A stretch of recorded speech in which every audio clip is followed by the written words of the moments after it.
Nation, we're back.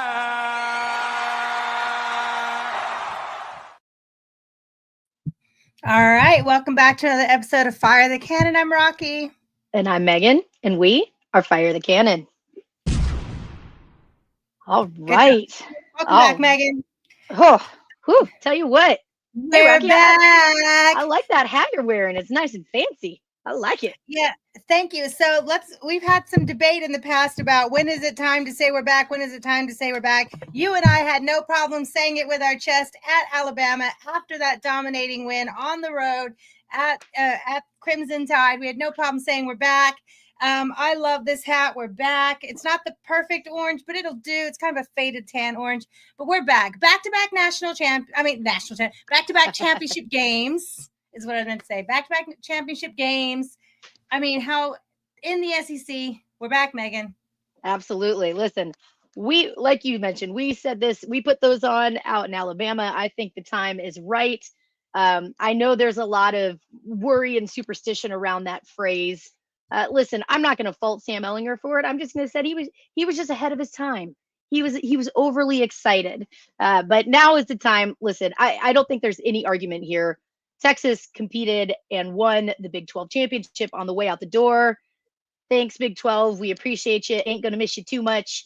And now is competing for, an SEC title. The thing that everybody told Texas we weren't ready for. Everybody told Texas, you ain't going to be there. You don't know what it's like. You're not playing Kansas anymore. You're not playing Kansas. You're not ready for the grind day in, day out. The SEC grind, baby. Well, guess what? Texas is back. Texas is ready. And look, I love that we are going to see Georgia. I think some other fans, I've heard people say, oh, I wish we would have been, Tennessee, Alabama, whoever. No, man. Give me matchups for us, definitely. Give me another crack at Georgia, though. Like I said, we can put all of that trash talk into rest. We can put all of that narrative that, Texas couldn't beat the only team that was currently ranked. I think Texas did not play their best game against Georgia. Again, credit to Georgia. I'm not going to be one of those fans. I'm not going to be one of those fans that's blaming everybody else. But Texas did not have their greatest game against Georgia. Texas got dominated at home. They did, and there were a lot of mistakes by Texas. I mean, I think there was only one scoring drive, or maybe two, 10 total points that Georgia scored that they scored from outside of like their own. I mean, of the 35. So Texas was handing the ball over pretty consistently. They made Georgia's job easier. And I think that Texas is going to be much more prepared coming into this game. We've had that warm up, and I don't care what you say. It is hard to beat the same team twice in one season. That's just a difficult thing to do. So really looking forward to this rematch. Excited to be in Atlanta. This is going to be, for as much talk as there was about the A&M atmosphere and what to expect. Listen, that's right up the street. Right? The Dogs are going to have a nice home field advantage. There are going to be plenty of burnt orange. Don't get me wrong. We travel well, but we are in the Dogs' backyard. So look, if we can't do it there, then we deserve the shit talking. So looking forward to it. Really excited about it. So loving the hat. I love it when you rock that hat. Thank you. I don't wear it too often because it's not the perfect orange, but it's kind of a khaki orange, so it'll do. So I got back from California last night, like at 1 a.m. or something. And I'm trying to find a picture to show. I didn't have it ready. But anyway, I got back at like 1 a.m. and we were in San Clemente for Nadia's rugby, and she had a fun team and they played great and the weather was gorgeous and we ate good food. And I love being in California by the beach. It's so beautiful. So we're back, and that's why I was not at the Aggie game. I didn't really plan on going anyway, but had opportunity to grab some tickets, and I didn't go, which is fine because I'd rather be in California watching my daughter play rugby. But we will be in Georgia this weekend in Atlanta. We'll say hi to a few people saying hello. So Christopher Clark, good evening, ladies. Adios, good to see you. Evening, it's extra special. It is being a Longhorn today. CB, what's up? And then someone's telling you, hey, guy. Hey, evening, CB. All right. Thanks for joining. We have a lot to talk about today. Megan, what were you up to this weekend? You were at the game, right? We'll talk about it. We'll get into it. It was just a quick trip up to College Station. I got to see my cousin, who it's her first year at A&M. She is in their vet school, so very excited. She was looking forward to it. I had to rub it in her face a little bit that her Longhorn cousin took her to her first Texas A&M game. So I had to make sure that that was noted as we went. But we had a great time. We'll dive into it. We'll talk about everything here. It's going to be a lot of fun. But we do want to let people know we have a couple of really cool guests coming up, right? Very special guest here in just a little bit. Michael Gooseby is going to be joining us. That is Trevor Gooseby's dad, hero of the offensive line. We'll talk to him about the atmosphere, about what it takes for his son to be ready and stay ready, to have that incredible performance as he stepped in and was called up. And of course, we'll also talk to Lacey Michelle. We'll have her on a little later to talk Aggies. I think she's perfected the art of talking trash. So we're going to get our Aggie discussions in here, of course. That rivalry back after 13 years. It's a lot of fun. We got a lot to say. So let's jump on in it. Yes, let's talk about it. So the rivalry was renewed in College Station. Texas comes out victorious 17-7. Couple plays, Texas could have lost that game. Couple plays, Texas could have won by 40. That's just how it goes in a rivalry game. You know, they made some plays. Texas made more plays. Defense was stellar. But let's talk about leading up the excitement. Like you mentioned, we have Trevor Gooseby's father, Michael Gooseby, is going to join us in a bit to talk about the impact his son was able to make in this game. So when he joins us, we'll pop him in. So let's go ahead and talk, Megan, about the atmosphere. You were at the game, but let's lead up to this buildup of this game, right? So we know there was a lot of trash talk, 13 years of when Twitter's getting /X is getting all big. Everyone tries to nitpick stats or take this photo or edit this video and talk as much trash and build up this, the hate. But we finally got to settle it on the field. Remember, going into this game, there was a little trash talk by some of the players. Let's start with offensive line Zune and what he had to say about their atmosphere. It's going to be the most amazing atmosphere that I've ever experienced. So I can't wait for that, and I feel bad for Texas having to play in that. So looking forward to it. He feels bad for Texas having to play on that. And then remember what Elko said? There's already so much talk about November 30th. It was announced as a night game today.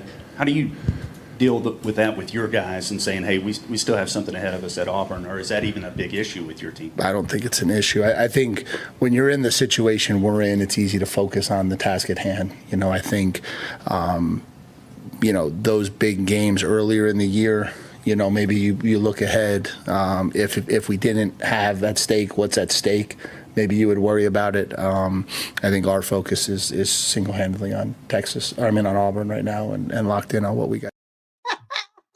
And he went on to lose both games. All right. Yeah. What were you thinking going in with that kind of bulletin board material some of the players and coaches were just giving us? Yeah, look, we talked about this last year when Iowa State's lineman, I think it was another offensive lineman, good old Jared. I can't even remember his last name, man. That's how important he was. But came in talking trash to Texas, talking about, oh, they've got all these 5 stars and don't do anything with it, and they don't know what's going to hit them, and then probably got his ass whooped. Look, I appreciate a good trash talking medley, but if I'm the coach, I'm shaking him around going, what are you doing, man? Don't give him any more motivation. Don't let him see. Don't get him hyped up here, right? And to me, that just seems like all that was. And I will say this. If you're going to be that trash talker, you better stand on business, man. You better be ready for what's thrown at you. Zune absolutely wasn't standing on a damn thing. He was on his butt most of the night, as a matter of fact. Let's watch it. Saw the nickel. Gilbo also came, but it's the big. Literally. Listen. And we only pick on him because he spoke out. Yeah. Look, and I'm here for the trash talk. I'm here for that's what this rivalry is about. Little brother always likes to run their mouth, right? But if you're going to do that, if you're going to pick a fight with daddy, you better make sure that you're ready to throw some punches. And I think it is fair to say that Vernon Broughton and all of the Texas defense handled A&M's O-line pretty well all night long. We'll get into more details. We'll talk offense. We'll talk defense. We'll talk about that as we get a little further into the show. But yeah, Rocky, I've got to ask this. Okay. So we were told this was going to be the greatest atmosphere, the most crazy atmosphere Texas has ever, even thought about playing in. I have my opinions about Kyle Field and what it was, but let me ask you, on TV, how did it present? What did it seem like to y'all on TV? So let me tell you, as soon as I was watching from the hotel room, right? We had a nice, good big TV in the hotel room.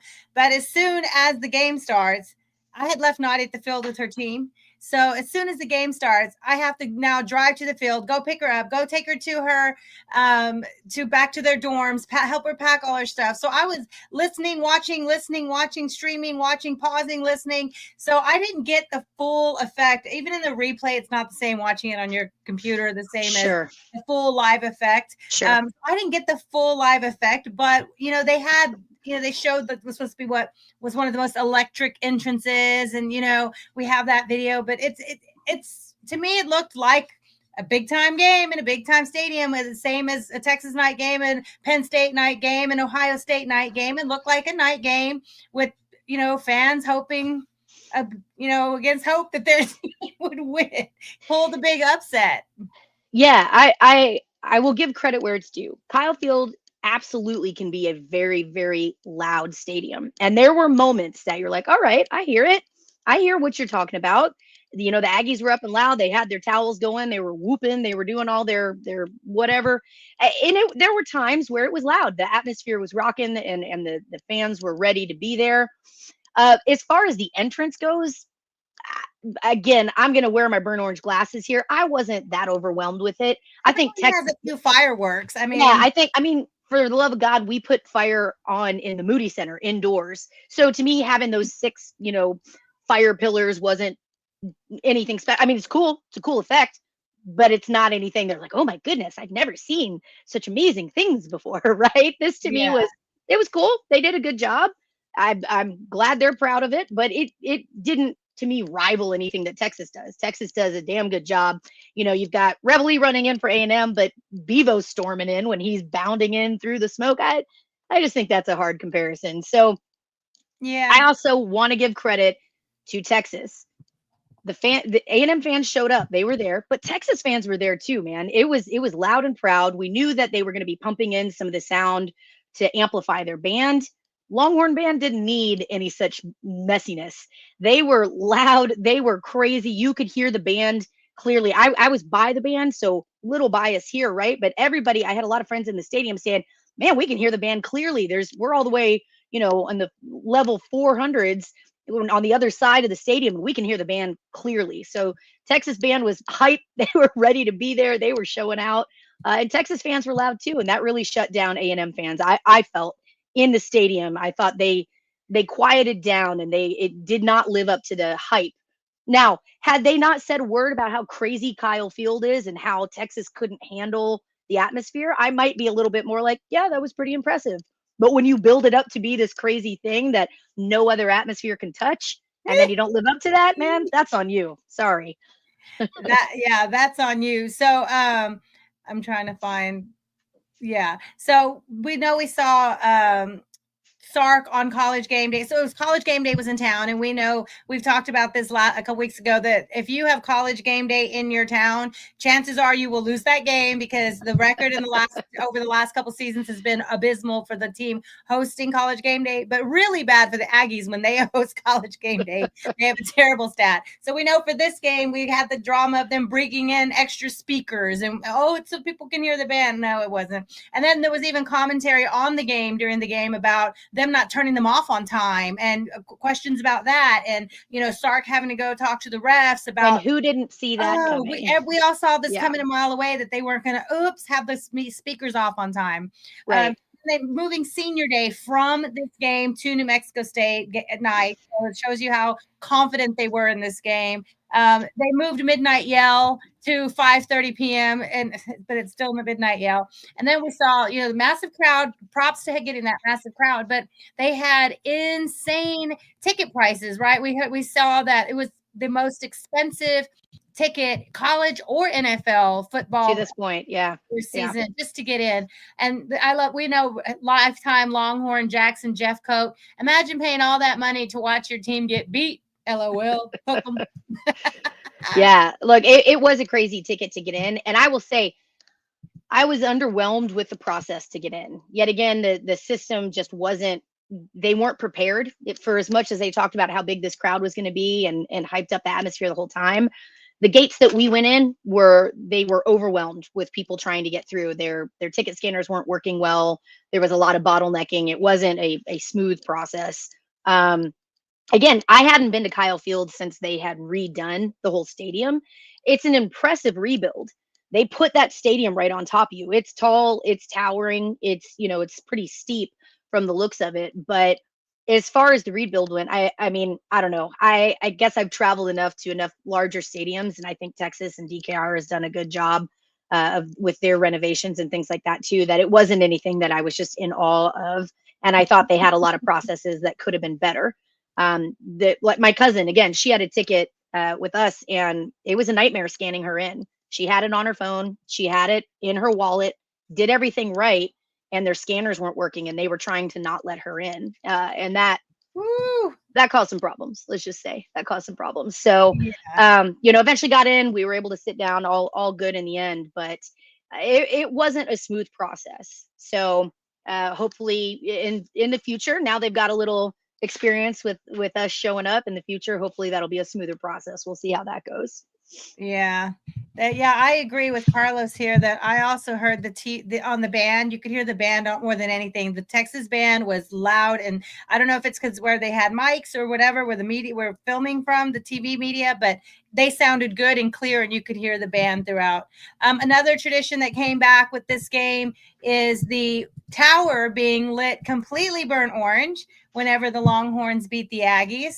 So that's pretty cool because we got to see this around Austin this weekend. The tower, top to bottom, orange. That's pretty special. I think this was actually a thing where, so Jim Nygaard, he's amazing. He is like the resident historian. I think Texas actually messed this one up. They botched this one. UT only lit the top of the tower. This was a picture that he had in his files. And traditionally, when Texas beats Texas A&M, normally any game, regular season, the top of the tower goes orange, the full tower goes white. If Texas wins a conference championship, the whole tower goes orange. If Texas wins a national championship, whole tower goes orange with the number 1 lit up. But there are some caveats there. Historically, it had been if Texas beat Texas A&M, the whole tower went orange. They didn't do that this time. And Jim Nygaard was kind of calling him out, saying, hey, man, I know it's been 13 years, but let's get this up. So both sides perhaps a little bit rusty on what this tradition is and what we need to do. But I have no doubt that they'll get that corrected very quickly. Oh, we'll see. Yeah. I love it. All right. Well, I do want to ask, I was impressed. Rocky, do we have a video of the entrance, the electric entrance? Yeah, I'll show you.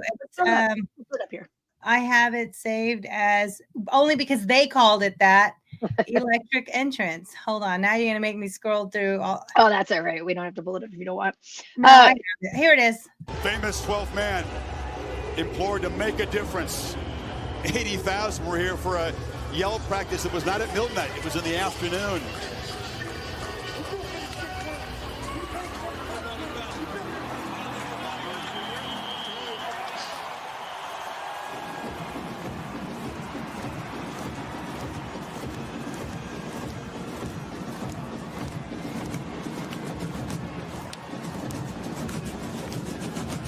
Traditions and the vibe they create, absolutely unique in sports.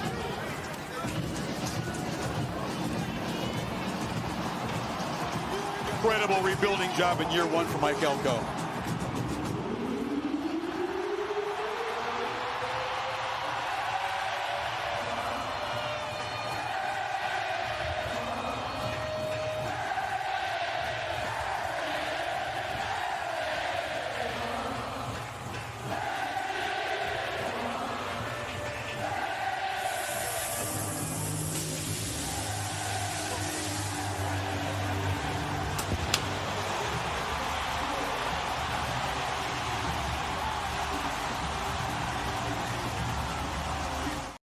That's it. I mean, I think every team has the same. I think it's cooler when Texas goes all burnt orange and white, and the whole stadium is just flooded in your team colors. You've got the flames going. You've got the Texas, the cheer crew running in with the Texas flags that are literally on fire and sparking. You've got the Yeah. Longhorn logo that they run through. You got Vivo charging out. Again, I know I'm biased. I will fully own that. I was And they underwhelmed. had Reveille down on the field with somebody like petting him, her, Holding right? her. Yeah, holding her. Holding Yeah. her to keep her calm. And like, did they move her out of the way before they charged out there? I was like, what Yeah, you have happened an to the Ugga dog? situation, right? I'm Where the most dog's got to worried book about it the out of the way. dog. Yeah, what happened to the dog? All right. So, we talked about this. Game day was there, college game day. And of course, the Aggies lose again on game day. But one of the big dramas, kind of a drama thing of this game day being there was this sign. And this sign that made the rounds all over social media. A lot of alumni, former Longhorn players saw this and they were furious. Some douche on the somebody at the game day. We don't know if it was an Aggie, but somebody. It was an Aggie. It was confirmed it was an Aggie. Jake Ellinger should have joined Sark at rehab and then put some phone number. Okay, so this pissed a lot of people off for a lot of reasons. My daughter, my stepdaughter Camilla, she went to Westlake with Jake Ellinger and the friends and Michael Tapp and all the friends, graduated in 2020. This is one of her friends too. This is really, really pathetic that they do this shit. It's not funny. It's not cute. And I will say this. I don't think I saw a lot of Aggies that were condemning that sign. I don't think a lot of people stood behind it. But it was confirmed it was an Aggie person. There was another Aggie that took a video of it and said they were about 20 feet in front of this and they were upset about it. I think a lot of people agreed. And we talked earlier about bulletin board material with what Zune had said, and previous players. What do you say? How do you trash talk effectively? Let me tell you, that ain't it. And if I were an Aggie, player or coach, I'd be pissed at that fan because all that did, and we found this out later. We know that our guys saw that sign. Mookie addressed it later, and he handled it with class. And what he said was pure class. But we know the players saw the sign, and if you think that didn't give them extra motivation, not only was it not like a rehab situation, as Mookie pointed out, Jake Ellinger was poisoned. It was fentanyl that caused him. Yeah, I have it if you want to see what Tapp had to say. Let's say it because I think his response was really classy. Way classier than ever I would have been in this situation. First, they asked him about, he addresses Sam Ellinger and the Ellingers. This is the game they would have wanted to play in. And then he addresses this sign. Yeah, well, guys like Sam Ellinger first, just guys that were all about the University of Texas, who would thrive in these type of environments, these type of rivalry games.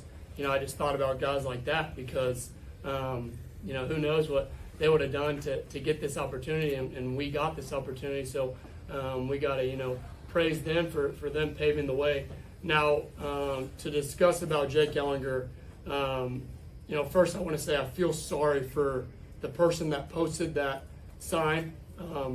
I feel sorry for him because I don't know what he's going through, how much he's dealing with in life to think that was a good idea, to think that was okay, to think that was appropriate for anything, no matter what rivalry, to think that was okay. So I just want to make that clear. Second thing is, just so everybody knows out there, Jake Ellinger didn't die because he overdosed. He got drugged. He got poisoned. He didn't die because he overdosed. So I want everybody to know that he was poisoned and he loved this team so much, and I wish that he could be a part of this, but he was drugged. He was not overdosed. He was not a drug addict by any means. So I want to make that very clear. Yeah, I thought classy response for a really trashy situation. And again, I'm going to go back to this. If you think that didn't piss off a team that was already motivated, man, that's foolish. That's absolutely foolish. I mean, it is definitely a silly thing. As fans, I think a lot of the stuff, coaches say, don't pay attention to the periphery, don't pay attention to the noise. Some things break through. And I think that definitely broke through and motivated the team even more. A team that didn't need any more motivation got it. So well done, Aggie. I hope you learned your lesson. I hope that was worth it for you. And I hope that you have kind of a come to Jesus moment and figure out, how to be better. So I will say that for sure. I'll say that for sure. So we're still waiting to hear from Trevor Goosby's dad, Michael Goosby. He's going to try and jump on. Last we heard, so maybe he had something come up. He's family and obligations. So, but we'll hear from him soon, hopefully. But we would like to welcome lifetime Longhorn, Texas X, one of the many sass queens on Twitter. Love you so much, Texas Twitter queen. You all already follow her at Hookem Lacey XOXO, but if you don't, go find it now and follow her. Our girl is the current host of Laced Up Podcast, and we love talking Texas and Texas athletics and football and everything with fellow ladies like yourself. Welcome to Fire the Cannon, Lacey. Thank y'all so much for having me on. I really, really appreciate it. This is so exciting, with Laced Up kind of being a little on hiatus at the moment, just with some stuff that's going on behind the scenes. This is just a good way for me to be able to get on here, talk some ball, and just kind of let loose and just get excited about what exactly we've been doing this season and how far can we go? Because seems like the sky's the limit for this team right now. So I'm just excited to be here. Thank you guys so much for having me on. I really, really appreciate it. I love it. We love it. We're happy to have you here. So let's talk about it. We talked about this crazy atmosphere. We were just talking about the motivation of the team. Texas came out and knocked A&M in the mouth. I think that's a fair thing to say. Let's jump right into it. Let's talk about this. I want to talk about Quinn Ewers real quick. I know that we've got a lot to talk about on offense, but there was a lot of hemming and hawing and hand wringing about this before this game. Was his ankle ready? Was he going to be ready to play? Are we going to get the Michigan Quinn Ewers? Do we get the OU Quinn Ewers? Lacey, let me ask you that. Which Quinn Ewers do you think showed up for Texas? We got one of the best versions of Quinn Ewers in that first half that we've seen all season, in my opinion. He was able to move the pocket even on a bum ankle. I made a joke on Twitter. I made a joke on Twitter. I was like, you know what? At the end of the day, no matter what happens in the rest of this game, y'all let Quinn get loose on y'all on a bum ankle. Like, no matter what happens the rest of this game, y'all let that happen. And they talked all week. Everybody talked all week about Quinn's mobility and his inability to be able to move the pocket if he is, a little bit injured or having some issues or anything with that ankle. And apparently that revolutionary ankle brace, turned him into some Quintavious real quick, which I appreciate. So yeah, absolutely. Quintavious right on time. Ghost and Friends chimes in. We got Quintavious fully showing up. Look, I have to agree with you. I think Quinn, and look, I love the kid. I am a Quinn stan. I will stand Quinn all day, every day. But he ain't the most mobile of quarterbacks on a good day. For Quinn to be able to get out, have good footwork, see the field, and move the ball when he needed to. They really thought they were going to force him to throw everything. And not only, he threw and he was accurate when he was throwing. Ooh, but he also I want to hit on that in a second because that first half was insane. I like I said again, I tweeted about it live during the game, but his accuracy in that first half was some of the best that we've seen from Quinn in his entire career at Texas, in my opinion. The what was it? The pylon pass to Jaden Blue for that touchdown that had to be reviewed. That ball placement was insane. That ball placement was insane. Being able to drop it in the breadbasket to Matthew Golden down there, like the accuracy that he had on some of those passes, I still don't understand how Gunnar Helm caught that and he threaded, and Quinn was able to thread the needle the way that he was to Gunnar Helm in between two of those defenders like that. I don't know how that wasn't picked off. I'm gonna be real honest. That the accuracy that we saw from Quinn in the first half is some of the best that we've seen all season. And also the focus by Helm going through two defenders to still keep his hands on the ball. We saw a couple opportunities where the Aggies had to try to catch between hands and they missed those. And for Helm to stay that focused and draw that in, because that could have been a pick six that easily, but Helm was able to hang on to that right through those hands. Great throw. Yeah, absolutely. That was one of those throws where, I was sitting there exploding inside going, oh my God, who came up with it? Who came up with it? It was one of the plays that it took a hot minute to actually recognize that Helm was up and ready. And again, I don't want to downplay. Yes, incredible athleticism by Gunnar Helm, He was one of my keys to the game that I picked out. Gunnar Helm, I thought was going to play a big role in this game and for Texas to succeed. But I don't want to downplay the accuracy and the absolute dime that Quinn threw. That thing was on a rope. If it landed 6 inches one way or the other, it's disastrous, right? But he or throws that DB is a half a step quicker, and that's a pick. I'm pretty sure it bounced off of his forearm into Helm's hands. So it was like literally the smallest window that you could have thrown it in. And he nailed it. It was insane. I was like, yeah. Whoa. To me, that's the Quinn. When we get a confident Quinn, when we get a Quinn that isn't overthinking, that doesn't have that thought in the back of his head of the what ifs, that's the Quinn that we get. This accurate. I don't want to call him a gunslinger, because I think that again downplays his accuracy, it downplays his decision making, but he sees those moments. He is fully capable of being accurate, of seizing the moment and knowing the guy to get to. And yeah, look, Cord, we appreciate you, man. Ghost and Friends. Helm standing up and signaling that first down before anybody in the stadium knew what the hell was going on. Agreed. Yeah. I love that attitude. I love that. Say it with your chest. He knew it was like those guys were just on the same page. It felt like all night. So it was a really impressive performance overall by Quinn, I believe. And yes, I would agree.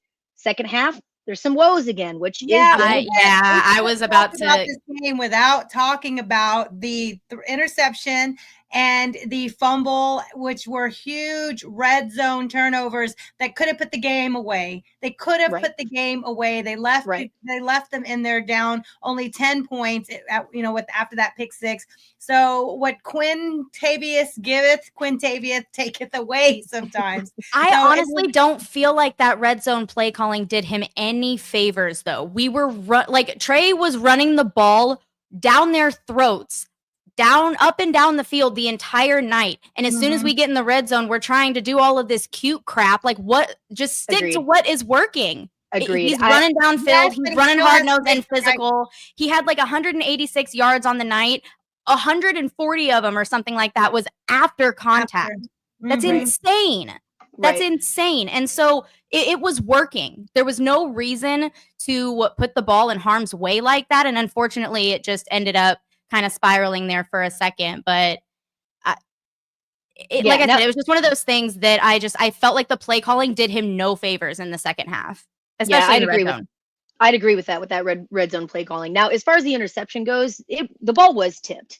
I think that should be mentioned. Yes, but you also have no matter what. Well, and you also have to think about the fact that he was getting pressured. He had guys in his face. But if that's happening, throw it away. Don't try to just Quinn magic it real quick. Mahomes that crap and sidearm the crap out of it. Don't do that. Just throw it away. Give yourself and your offense the opportunity to punch it in and to ice the game ultimately. To me, though, that's where it's that double-edged sword, right? When we sit here and praise Quintravious for making the throw to Gunnar Helm and lacing the ball in like that, when he does that again, I mean, to me, that's a leopard's not gonna change its spots, right? Yeah. I want to see that Quinn. I would rather see Quinn taking those shots that he knows he can make. Even if it's not always the perfect time to do it, I'd rather see that than the timid Quinn, the one that overthinks this stuff, and the one that goes, oh, well, golly, I'm not going to throw the ball because I might, perhaps. No, right? It's not. I disagree. It's not about not taking good shots. It's about also being smart when it's just not there. Yeah, and just throwing it away.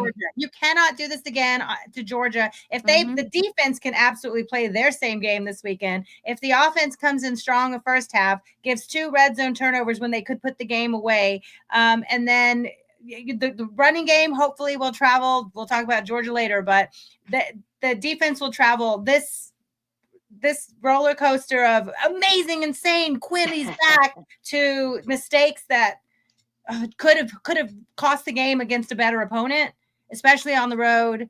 That's going to get tough. And I also don't want to be that person either. Like, I don't want to be that person that's like, but was it a fumble? But like, I was always under the impression that as soon as you start your slide, that you're down, the play is considered dead. So like I was a little confused on that. Do y'all know anything about like did the rules rule say change? the second Am that I the second am you I start wrong? a slide. Well, the second you start a slide. Christopher Clark also says he thought when you start the slide, then you're giving yourself up, right? Yeah, but I don't know. exactly. I don't know if that just means you're giving yourself up, so you can't be hit, or that doesn't mean the rules of if you're down yet still don't apply. Nope, it's when you start the slide, because you can't go in and baseball slide yourself you can't give yourself up and have the defenders back off and baseball slide yourself another 4 yards. It's when you start the slide that you are supposed to be considered down, right? So I agree with that. I think that was a bad call on the ref's part. Well, and I'm not even saying necessarily that it was a bad call. I just feel like it was questionable in that moment. And I was like, I don't know, like, because you can see Quinn's legs coming out front, like coming in front of him whenever he jumps on his back and, punches the ball just perfectly out of his hands. So it's like, it was one of those things that I was like, I'm obviously, we won. It was in dominant fashion. So I'm not going to sit here and complain about the refs. But at the same time, like, it was just one of those things that it kind of piqued my interest and I was a little confused about. Yeah, you want things to be right. Yeah. And I mean, I agree. We could play the ifs and buts game all day long, right? If Texas had taken care of the ball a little bit better, this very easily could have been a 34-0 game at the end of the day. Yeah. If A&M had capitalized on a couple of things, this could have gone differently their way. So I will take the win. I'll be happy with that. I do, but again, I will say this: I would rather see a Quinn, and I agree with you. You don't want to see poor decision making, Rocky. I agree with you wholeheartedly there. But if it comes down between, if we're going to have one or the two, a timid Quinn or a guy that takes some shots that when it might not be the best decision, I'd rather take the guy that's willing to sling the ball and brush it off when he makes a bad decision versus definitely. the guy that'll overthink things and let it mess with his psyche for the rest He's of the got to game. stop getting in his head. Quinn is his own worst enemy. He truly is. As soon as he gets a little bit rattled, as soon as he gets a little bit in his head, he starts seeing ghosts out there. And it's kind of like, you've got to really steady the ship with him. And unfortunately, we're getting to the nitty gritty of the season. And he has really stepped up his game the past few weeks. And I've been really impressed with the confidence that we've seen from Quinn over the past few weeks. But it's just not, it's one of those things you're going to have to see it 4 quarters. We got to see it a full 60 minutes. I want Michigan Quinn. I want the Quinn that was there from beginning to end, confident, sure. gunslinging, running, moving the pocket, like doing whatever. I don't care. Get points. I don't care. At the end of the day, 11-1, going to the SEC championship game. Quinn makes enough plays to win the game when he's in there, and that's what we need, right? And like you mentioned, like he stays cool. I think he stays pretty cool and calm even after that pick 6. He looked cool and confident, like there's no worries. We drove right back down the field. We drove right back down the field the same way that we did the first time. We were in the red zone in the blink of an eye just again. So it wasn't a confidence thing last night. It wasn't a confidence thing on Saturday. It just wasn't. You could tell Quinn was out there to make a statement, and I think he played pretty damn well considering the circumstances. So nice. All right. So let's see. I think we have Michael joining. So whenever you're ready, Michael, if you want to turn your camera on, or if you're doing voice, there he is. All right. Give me a hook 'em if you're ready to join the screen. Yes. All right. Welcome, Michael Gooseby, father of Trevor Gooseby. We had to invite you. Welcome, Michael. We had to invite you because we've been wanting to talk to you anyway. But what better opportunity after your son got to step up and shine this weekend? Welcome. Thank you for having me. Sorry I was late. I'm traveling today, so I'm in the hotel room, but I'm trying to get some work done. No worries. It's a late show. Yep, late show. We got time. But we did. We wanted to give Trevor his flowers. You and I have talked a little bit, but what an absolutely incredible performance. We'll jump right in it. We talked a little bit about the atmosphere early on. What were you thinking, as his dad, when we saw, Kelvin Banks? Of course, we don't want to see any injuries, but with Kelvin Banks going out, what were your thoughts? Walk us through it. What was going on in your head when Trevor got the call up?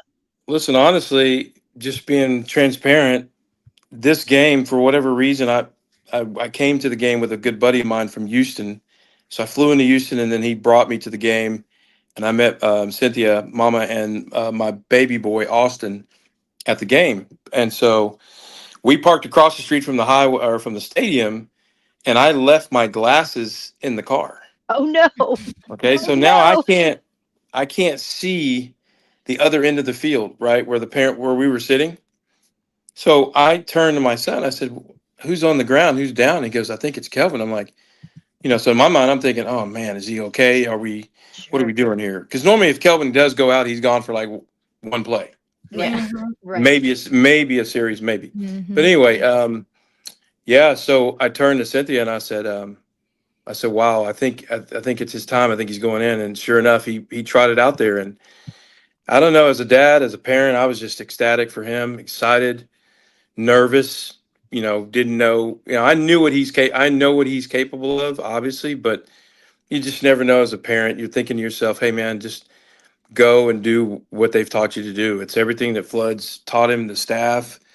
Be confident, play physical, play with a mean streak, all those things. And so I just sat back for the next 2 hours and just said, "Okay, this is your time. This is the opportunity you got, and make the most of it." So, and he did. And yeah, no, but listen, I'm looking at Ann Hill's dad. He's looking at me. We're trying to figure out, what's going on defensively, offensively, and but he played well. He played well for the moment, and what a crazy moment. I had great time with the Aggies that day. They were all very respectful and very much hospital. Had a lot of great hospitality that day, so it was fun. But yeah, no, as a dad, I was pretty pumped, man. I was proud to see him have his moment in time. It's his time, right? So it was his time to shine. It was his time to kind of prove to the world that he's capable of doing that. And so yeah, no, we're excited. I've spoken to him today about it in between classes he had, and he just said, it's business as usual. I got to do my job and be ready if Kelvin's ready or not ready or whatever the case may be. I just know what I'm being asked to do, and I have to do it at a high level. So yeah, I'm excited, man. I'm proud of him. That's phenomenal. Yeah. Again, we had those stats up just on the board there. Yeah. He was graded out at an 87 point. What was it? 87.1. Something like that. Yep. Pass blocking grade. Again, he didn't allow any pressures. Again, coming in for Kelvin Banks, this is his moment in the spotlight. We hear Sark talk about culture all the time. We hear what it means to be the Texas Longhorns and to have that next man up mentality. We'll talk a little bit more about Trey Wisner as well with that next man up mentality. But can you tell us a little bit, how did your son prepare? What does he do? You said after this game, he said, "Oh, it's cool, but now it's just another day." How does he take that mentality through to stay prepared? No, they just, that locker room and that culture, specifically in the lineman room, they're very tight knit group. The senior leadership with Jake Majors in that group, Hayden Connor, those guys, they just support him. They're hard on him. They make sure he's doing what he's supposed to do. Flood's hard on him. Coach Mitch, Coach DG, all those guys are hard on him, but they demand excellence. And so it doesn't matter who it is. When your number's called, then you have to step up and do that. And they've just done a great job of bringing him along. Coach, our strength and conditioning coach, has just, Coach Beckton. I don't know if you guys, maybe you guys do know. I'm sure you do. What am I thinking? That Trevor came in, I don't know, he was 6'6", 270, 269. I think when we dropped him off, he's a big kid, but he wasn't, and so now I think he's right at 6'8", and a half, 325. I love that our perception of what a big kid constitutes is very different. That's very different. I mean, I would say your child was a massive human when he came into the University of Texas, but really, I'm 5 foot tall, so anybody that's like, I've even said, I was like, I don't remember kids being this big in high school. Like I was in Grand Prairie school, so I've born and raised in Texas, so I went to Texas schools, and our high school wasn't fantastic, but It does not Christian. compute in my brain how somebody can literally be 6'8". Like that doesn't make sense to me. Yeah, listen, I went to Sam Houston High School in Arlington, so I was across the street from you, basically. Hey, there you go. Yeah. So Right. Rivalry going on here. I like but it. yeah, no, it's so back to the culture, right? So it's always the next man mentality. It's always you have to be prepared, stay prepared, so you don't have to get prepared. Is kind of what we talk about. They just have a great. He's just got a great group of young men in that room, senior leadership and so forth, that get it. And at the end of the day, it doesn't matter who's in. It's just that you have to perform at your highest level, and that's the goal. So it's been a blessing for us. You know, Flood always talks about each kid has to run his own race, whatever that is. But you have to do it at a high level. You have to be smart. You have to be intelligent. You have to play an extremely Sark pushes and really kind of emphasizes you have to play an extremely physical game, especially on the line. He really preaches that to Trevor and the group, and so Trevor's kind of bought into that from the day he stepped on campus, and it's been great for us ever since. Obviously, I had no clue he was going to play. There's always a chance, right, when you suit out and you're blessed to be a part of the road team, because that takes a special group of men that gets selected. That you have to be prepared, regardless home or away. But that road travel is rough, and it's not for the faint of heart, right? You're going into enemy territory. It's you against the world, and so they've done a great job of just kind of embracing that. But Trevor I think he was just built for it, you know. And when he came in, they kind of got him ready and prepared. Like, okay, yep, you're behind Kelvin. That's great. You got to learn from him, and he's done a great job of that.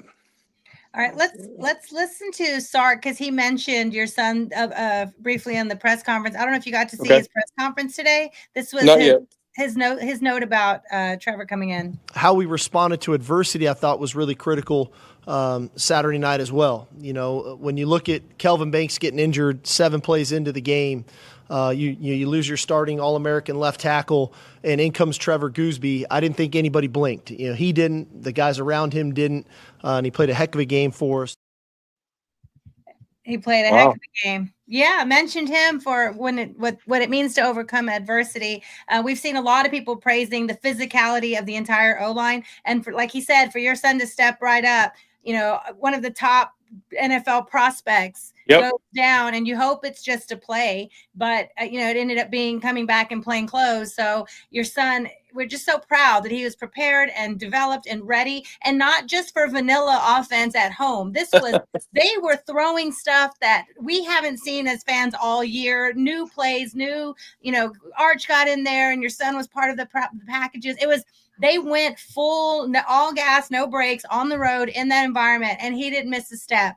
And we're just so proud and excited, because I know next year it could be an entirely new starting offensive line. And I know a lot of us are very now hopeful and excited about the development and the talent that there will be growing pains. Let's not pretend there will be growing pains, but the talent and the development are there. How are you feeling about the future of this line? Yeah, listen, there's a lot of talent in that room. A lot of young talent down, you know, Daniel Cruz there's just a lot of them, man. Baker and you got Kojo and Stroh, and the kid from Atascocita is just coming on. I mean, there's a lot of talent in that room, a lot. And so I think the future is bright. I don't think we're going to fall off at all. I don't think there's going to be a drop. As a matter of fact, there's more than likely going to be an increase in just physicality that's coming. And that's what he preaches, like technique. But when you do it, you have to be very physical at the point of attack. And so since we got there, they've been really preaching the whole line of scrimmage, offensive, defensive lines, right? Like that's been their locked in focus. Big humans, but you got to be able to move. You got to be able to, you know, move people, and you got to be able to create lanes and so forth. And then you got to protect. And so I think the future is phenomenal, right? And so if my son can be a part of the catalyst of trying to continue the tradition that Sark wants to do, and what Flood wants to do, then, you know, he's got his opportunity, and he'll continue to have those opportunities as long as he's performing at a high level, and can execute at a high level. So Yeah. Well, Michael, I think we can take the if off of that statement. I think he Yeah. showed us on Saturday that he is absolutely ready to step up to that challenge. I'll tell you, for me, when he went in, it felt very much like there was some anxiety this Yeah, of year course. with Yeah. the D line, right? We lose Sweat, we lose some key pieces on the D line, but you know what? That D line stepped up and filled those shoes without missing a beat. There was some anxiety about the O line and just looking forward to the future. And as you mentioned, there's a lot of senior leadership on this O line right now.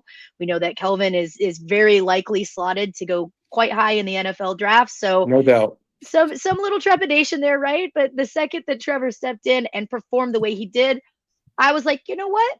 Why am I questioning things? We're here. We're good. We're going to fill those shoes just like the D line did. So I really love that. Really love seeing it. No, it's fun. It's a lot of fun. It's a lot of fun, and I think Texas fans are going to be.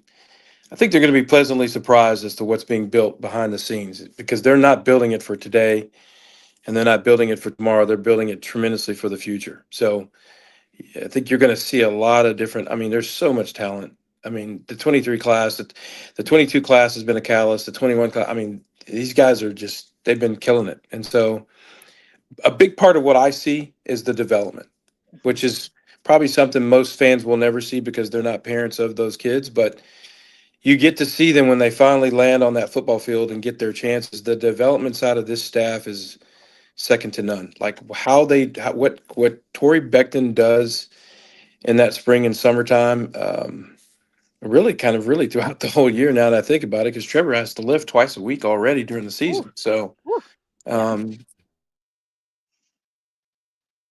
Was getting a phone call there. They don't stop, so it's exciting. Well, that was one of my notes on like whenever I wanted to talk about the offense, I said depth, depth, depth, depth, and more depth. And you just see it all over the field, whether it's the offensive line, whether it's the running back position, whether it's at the safety position, whether it's at it does not matter. We are deep everywhere. And you truly see the development from year one all the way to year 4 with some of these guys. And it's truly been such an amazing thing to see, not only being able to develop the talent that they've already had on roster, but also to see the Trevor Goosebees and to see the Trey Wisners get those opportunities and to make the most of them is just, I think it's the biggest testament to what this staff has been able to do over the past 4 years. And if that's an indication on where our future is headed, tag me in. Count me in. I am on the train. I've been on the train whenever we were in the friggin' trenches and not in the good way. So I've been through it, and this has just been such a fresh. It's a breath of fresh air. Like it truly, truly is to see, because that was one of the things that we like both Megan and Rocky said. We were worried about, the trenches coming into this season. We know that we're losing a lot on the O-line. So to be able to see a Trevor Gooseby step in and not miss a single beat on the offensive line, and especially on a day when you've got Trey Wisner going for 186 yards, that's right. A lot on the offensive line. And so for them to be able to do that, exactly. They're built for it, honestly. And this started, I think, almost 2 years before Trevor even got there. Mm-hmm. Like their mindset is strictly develop, and to make sure that those humans have the ability, those big humans can move and be physical at the point of contact every single snap. Doesn't matter if you got to snap 80 snaps, 120 snaps, they don't care. Like you're going to be physical. And that's what you saw in Trevor, right? Right. Like I love my son to death, man, but I don't want to go up against him. You know what I mean? So, after about 80 snaps of going against him, the defense is going to start feeling it. And granted, he's still young at only 19, but he understands the concept, right? And that's what Becton's offseason program does. It's like there is no retreat, there is no going backwards. You go forward, and you get better, a little bit better every day, and to the point where we just continuously enforce our will upon the other man. That's basically the mentality. And so that's what you see when you see Trevor or anybody for that matter, any of those O linemen, that's their whole purpose and goal right now is to take this this team from an offensive line perspective and win the Joe Moore Award, win the win the day, win the moment, but be very physical. And I think that's what you're starting to see. And I hope Trevor's kind of gave a glimpse of what's coming. I And to love be that. able to do it in that kind of environment is super special, right? Like they talked Oh, yeah. all week about how there were people that were picking A&M specifically because of the environment. Like that was the only reason they had to pick A&M was because they thought the 12th man was going to be the 12th man. Wrong. Yeah, Anyways. listen, that But- went by the wayside quick. And I want to say, Fancy Boots, did I see you singing in the stands? You did. Because I was right behind. I think I was I was right behind you by about 3 rows, I think. Yeah, I there was was- down in 130 Guilty behind. as Yeah, by the band. charged. Yep. Yeah, and Yep. so I was thinking to myself, my God, she's like literally singing. I think it was a timeout or something, and so the band wasn't playing, but you were like starting the next chant. We didn't finish the Texas fight after we scored, so you know what? I'll take that mantle up. I'm Yeah, fine yeah. with that. Yeah, I'll be no, the that one was- to lead it. I thought that was awesome, man. But let me tell you something. The best thing I saw all night, and look, again, all respect to the Aggie fans because they were phenomenal. But I've never seen a group of people start chanting SEC like the Texas fans. And everybody on that side of the cadet side were just like, F The you rage. and da-da-da-da-da and The all this other rage. craziness. The rage was it was immense. But they couldn't say anything. Right. I always said the one thing I noticed about that whole situation was as long as they kept those speakers blaring, they weren't that loud. They really The only time they got loud was when they started doing that cult chant thing they do. Yeah. Yeah. That was it. I agree. Listen, I will say this. I know that they brought those speakers in to serve a purpose and to try to amplify the band, but I thought it had the opposite effect, to be honest. I thought it kept their crowd out of it.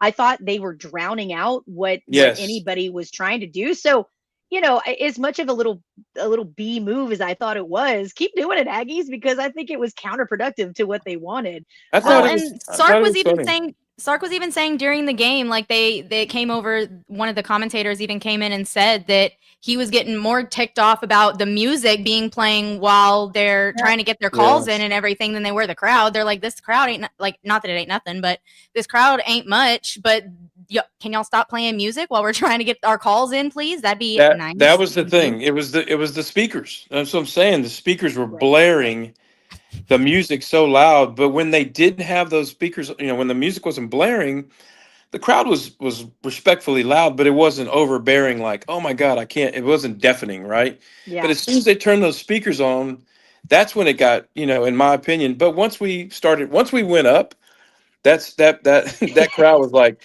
they were just like, it was just like, oh my God, okay, what are we gonna do? What the are we doing? arch snarl. Gunner Helm, that was y'all's loud.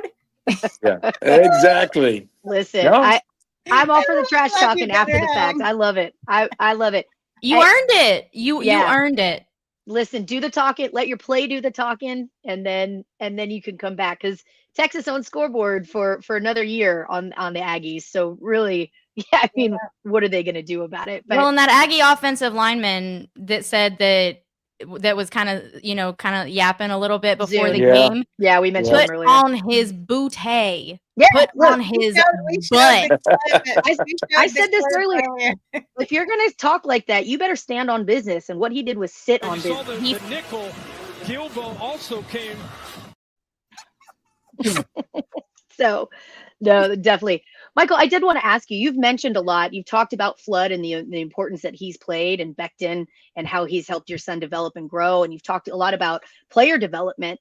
Can you walk us through a little bit? Like how did the staff at Texas and how did that development really play into your son's decision to choose Texas?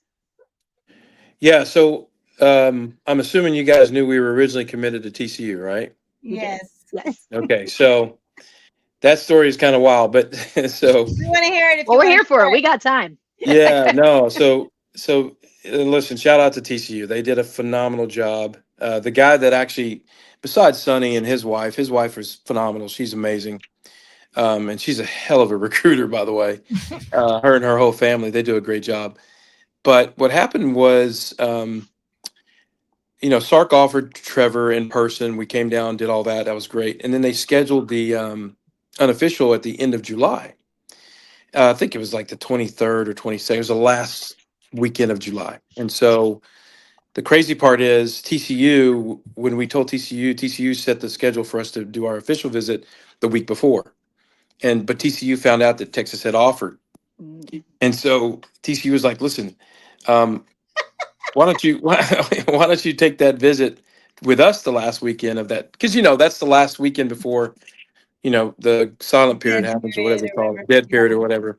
Mhm. So anyway, long story short, we take the TCU visit, great visit, beautiful place, obviously great time.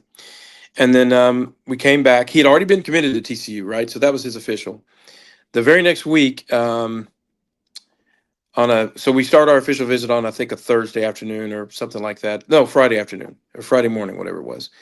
And so we got there, great time over the weekend. We did the whole barbecue thing and just all the above, right? So we get to Sunday and we go to Sark's house, and Coach Flood and them are there, the whole staff's there, and they're talking to us about opportunities they want, and all that good stuff. And so, look, a part of that conversation was really around developing Trevor, right? Because Trevor was still a baby at that time. He was still growing, still young. I mean, again, he was only 6'6", 270, 265, 270, right? Only. Yeah. Only, right? Again, I think our perceptions of what is big are very different. Right, Very, right. very He thought of different. basketball like your other son. Is that why he was slighter? Yeah, I mean, all my boys are all basketball kids. We're a big basketball family, and so all the boys grew up playing basketball, soccer, basketball, football, and stuff like that. So basketball was our biggest thing because you can play it year round, and you don't have to just need a ball and a place to dribble. And so that weekend, that Sunday, we were having a conversation. It was really more about him running his own race and that development period time, and so that night, let's see, I think Stroh committed the minute he landed on the on the campus. Right. And we're really close to the Strohs. Rosie and Nick are awesome parents. great. But so Stroh committed. I think Kojo committed next, and then Chapman committed, or one of the two went first. So anyway, all three of the four linemen that weekend were committed. So Trevor was the only one that was not committed, and so he just turned to us and he said, "Look, I want to get home. I want to kind of pray about it, think about it." And so I guess on his way home, he thought about it, prayed about it. The next morning, he woke up and called Coach Sark and said, "Hey, I'm in." Now, obviously, he had already decommitted from TCU, and they weren't happy. Right. They were pretty pissed off about it. But so let me go back and say this: the thing about Trevor when it comes to how he got to Texas ultimately was he wanted to play in the SEC, and his dream was to get to the NFL. And could he develop, and could he have a coach that developed him to get him there? Right. That was the basis of everything for him. Now, a little bit of history. Cynthia, Mama, she would be, let's see, second. So she's second generation Longhorn. So her and all of her siblings, her four siblings, 2 brothers and 2 sisters, 5 total, all went to Texas. Wow. Okay. That's So impressive. so my father-in-law. She was going to have a bit of a shift turn into that purple, wouldn't she? Yeah, but like she says, I mean, she would have supported her son no matter what. She was going to do what she needed to do to support him. But the bottom line was that wherever he was going to be happy, where his feet were landed, that's where we were going, right? So, Right. but again, the background is that he's actually a third generation Longhorn because his grandfather and grandmother married there, both went to UT, the whole nine. So when he was growing up, that's all he ever knew. Like, I went to University of North Texas, but I was always a Texas fan growing up. Sure. So it just helped, when we were together and had our kids, that we were always Longhorn fans. And so that's, I'll send you some pictures of him sometime. But when he was a baby, he had Longhorn gear on, right? So all that being said, he wanted to play in the SEC. He knew Texas was going into the SEC. He wanted to test himself to see if he could compete at the highest level and supposedly to be the highest form of football in college, right? So that was his desire. The other desire he had was he wanted to go into the business school at McCombs. And so Look at uh, the big brain on Trevor. That I is no, love it. tough. Both yeah, of those are tough he's separately, but together. he's uber smart, man. Let me tell you. Don't ever I get mean, he into a chose quiz. Texas, so clearly Yeah. he is. Don't ever get into a quiz contest with Trevor. He comes up with the most trivial information. I'm like, I was about to say, it sounds like we need to have like a family trivia. yeah, he's Have like listen. the whole team go and do trivia and have Trevor just kind of, spearhead the whole thing. Listen, he's the king of random information. I love it. I I'll take love the O it. line any day. If I've got to pick a position group for trivia, man, give me the O line all day, every day. I'll sit there like it. First of all, I'll feel tiny. It'll be phenomenal. but yeah, give me the smarties, man. I know Hayden Connor came in as, I mean, he was basically looking to go to NASA when he Yeah. came to Texas. I mean, and then going into the business program at Texas, like that is not an easy program to get accepted into. No. That's truly And then being impressive. being a student athlete on top of it. Yeah, no, it's been a challenge for him but it's been a good challenge. It's piqued his interest on a whole nother level as a business person to understand certain concepts of the world of business in a whole internationally. And so he's embraced it. He loves it. It's hard work. He'll tell you every day. Sure. He has to do the 2 to 3 hours a day of study hall and all that good stuff. But look, with him being a third generation Longhorn, he understood the tradition. He wanted to embrace it. Some people shy away from it. He wanted to embrace it. He knew it was going to be difficult being a freshman, being in the business school as a true freshman, and he just, he's just kind of jumped into it. And so now, he understands. Like, look, he doesn't go out, and it's each to his own, right? Like Sure. every kid has his own journey, and so, but for him, he doesn't go out, he doesn't drink, he doesn't smoke. He likes to sleep when he's not, practicing or studying.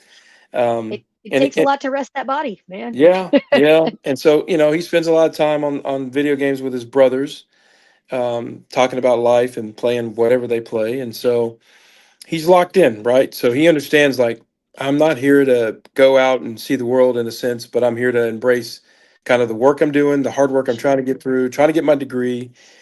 I mean, I'm not gonna lie. I know at his age, I wasn't thinking about that. Are you kidding me? No. That was the last thing on my mind, which was probably terrible. But we've tried to raise the boys to understand that there's a purpose and there's a reason, right? So you need to understand that there's going to be sacrifice, and that's the part that I can appreciate with Trevor, is that he's learned that he's sacrificing what he has to sacrifice now for the bigger picture of what he's trying to accomplish as a degree or degrees, hopefully multiple degrees. And he wants a shot in the NFL, and he wants to be a first round pick. And I can say that because, he may not say it, but I'll say it. He wants to be a first round pick. And so if that's his goals, he's going to try to achieve them every minute of the day. And if he has to give up going out, he has to give up, not having having a small circle of friends, then that's what he's willing to do. And just so y'all know, the dorms are small. Right. Uh-huh. So he doesn't, he as he says, because he's getting his own apartment in a couple weeks for the first time, and those dorms are tiny, man. Like, Mm-hmm. I'm I like, imagine when he's laying down, he's like wall to wall. Like he takes up it's the entirety of the room. They're yeah, so small. but he's done, again, I tell him, I'm like, listen, bro, you've adapted pretty well to your environment. But if I'm you, I'm like, I don't know how the hell you stay in that dorm. That dorm is tiny. You know what I mean? Like, That didn't make me claustrophobic. it's not for him. It's just, So anyway, I think kind of getting back to the story thereof is that how he got to Texas was, God, it was so crazy because Flood came to see him his junior year at Melissa, Mm-hmm. and Flood walks in with a video camera and is video recording him, and that's how Flood and him do it. And then he sends back the film, or he downloads the film, or does whatever he does back to the staff, and then. But let me go back let me go back 6 weeks before Flood shows up, right? So, what's our coach? What's our secondary coach's name? The safeties, Blake Gideon. Yeah, former Coach Gideon. Yeah. So Coach Gideon walks into our indoor facility, and he's going to see other players. And so Trevor is walking out of the coach's office, and Gideon turns around and looks up and is like, "Hey, who are you?" And The so mountain of a child. Yeah. yeah, and you can ask if you ever talk to Gideon, he'll say this. He'll tell you the story. He immediately calls Coach Flood, and Sark says, "Hey, there's a kid there's a kid here in Melissa, Texas. We probably need to take a hard look at." And that's kind of that, honestly, because that was his region at the time. That was his recruiting region. So Flood, they call Flood back. They call Sark. He's like, "Hey, we need to take a look at this kid." And that's kind of how it all started for Trevor in Texas. So And it's fair to say that Trevor came to Texas because of the secondary. Is that a fair? I mean, that's the story. That's the beginning of it, right? So it's I love it. Because I always tell it, people don't know this, but the Strohs know this because this is how our families became tight. So that summer before Gideon saw him, or no, I'm sorry, it was reverse. Gideon sees him, and then he goes to camp that summer to the Texas lineman camp, right? Yeah. Well, the Strohs were at the same camp we were at, but Big Stroh, he wasn't participating. He had been injured. He was recovering from an injury, but Trevor was there, and so I walk into the indoor to the bubble, and Rosie and and her daughter are sitting on the ground, and so I just sat down and we struck up a conversation, and we were just telling each other where we're from and all this other stuff. At the end of the camp, Trevor takes a picture with Flood, and as all campers do, right? Sure, yeah. But I think at that time, let's say he was 15, maybe, yeah, 15. I still cannot wrap my head around a 275 15-year-old. Yeah, 275 pound 15. Yeah, I think he was 15, or he had just turned 16 that summer. So he takes this picture with Flood, and so all right, so that summer goes by. Well, then so Flood doesn't even know who he is, right? Mm-hmm. So the next summer, that's when the whole engagement process started with the team and the staff. Well, by that time he had grown more, but he was still pretty lean, right? He was still fairly lean for a lineman. And so I now laugh with Flood every time I see him. We kind of chuckle about it because that picture, which I'll send to you guys at some point, it'll make you laugh because he's like all arms and legs, and he's like a stick figure. He looks like a stick figure, but he's just large, right? He's just big.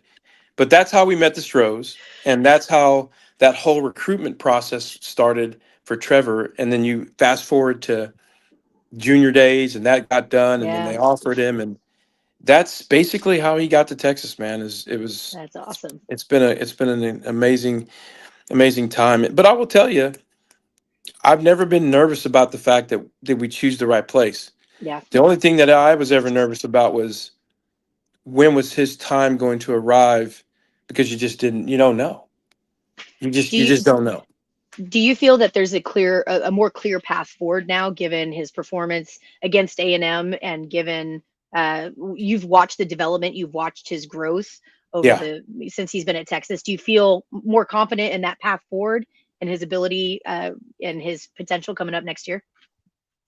Yeah. So yes, the answer is yes, I do. But at the same time, I think what I've now come to understand how they do it is that they will develop you. They will lay out the kind of the pathway that they're hoping you can go down.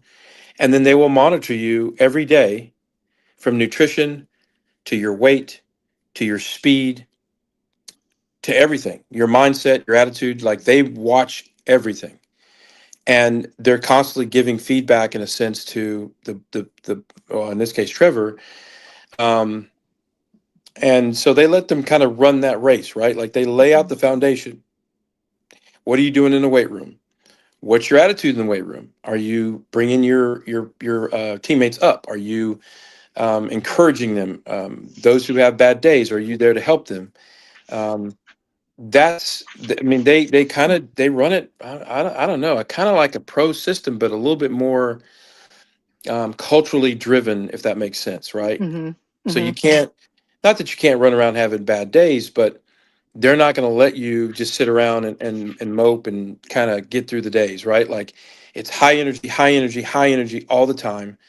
And, deliver, deliver, deliver. And the things that you're not delivering on, they're going to address it right then and there. And they're going to try to give you a corrective path to try to help you, to help the team. I So love that. there's just there is no just sitting around hoping that things happen. They're going to figure it out how to make it happen. And they're going to try to get you to the highest level of who you are as a player and a person, Yeah. more than anything else. And Yeah.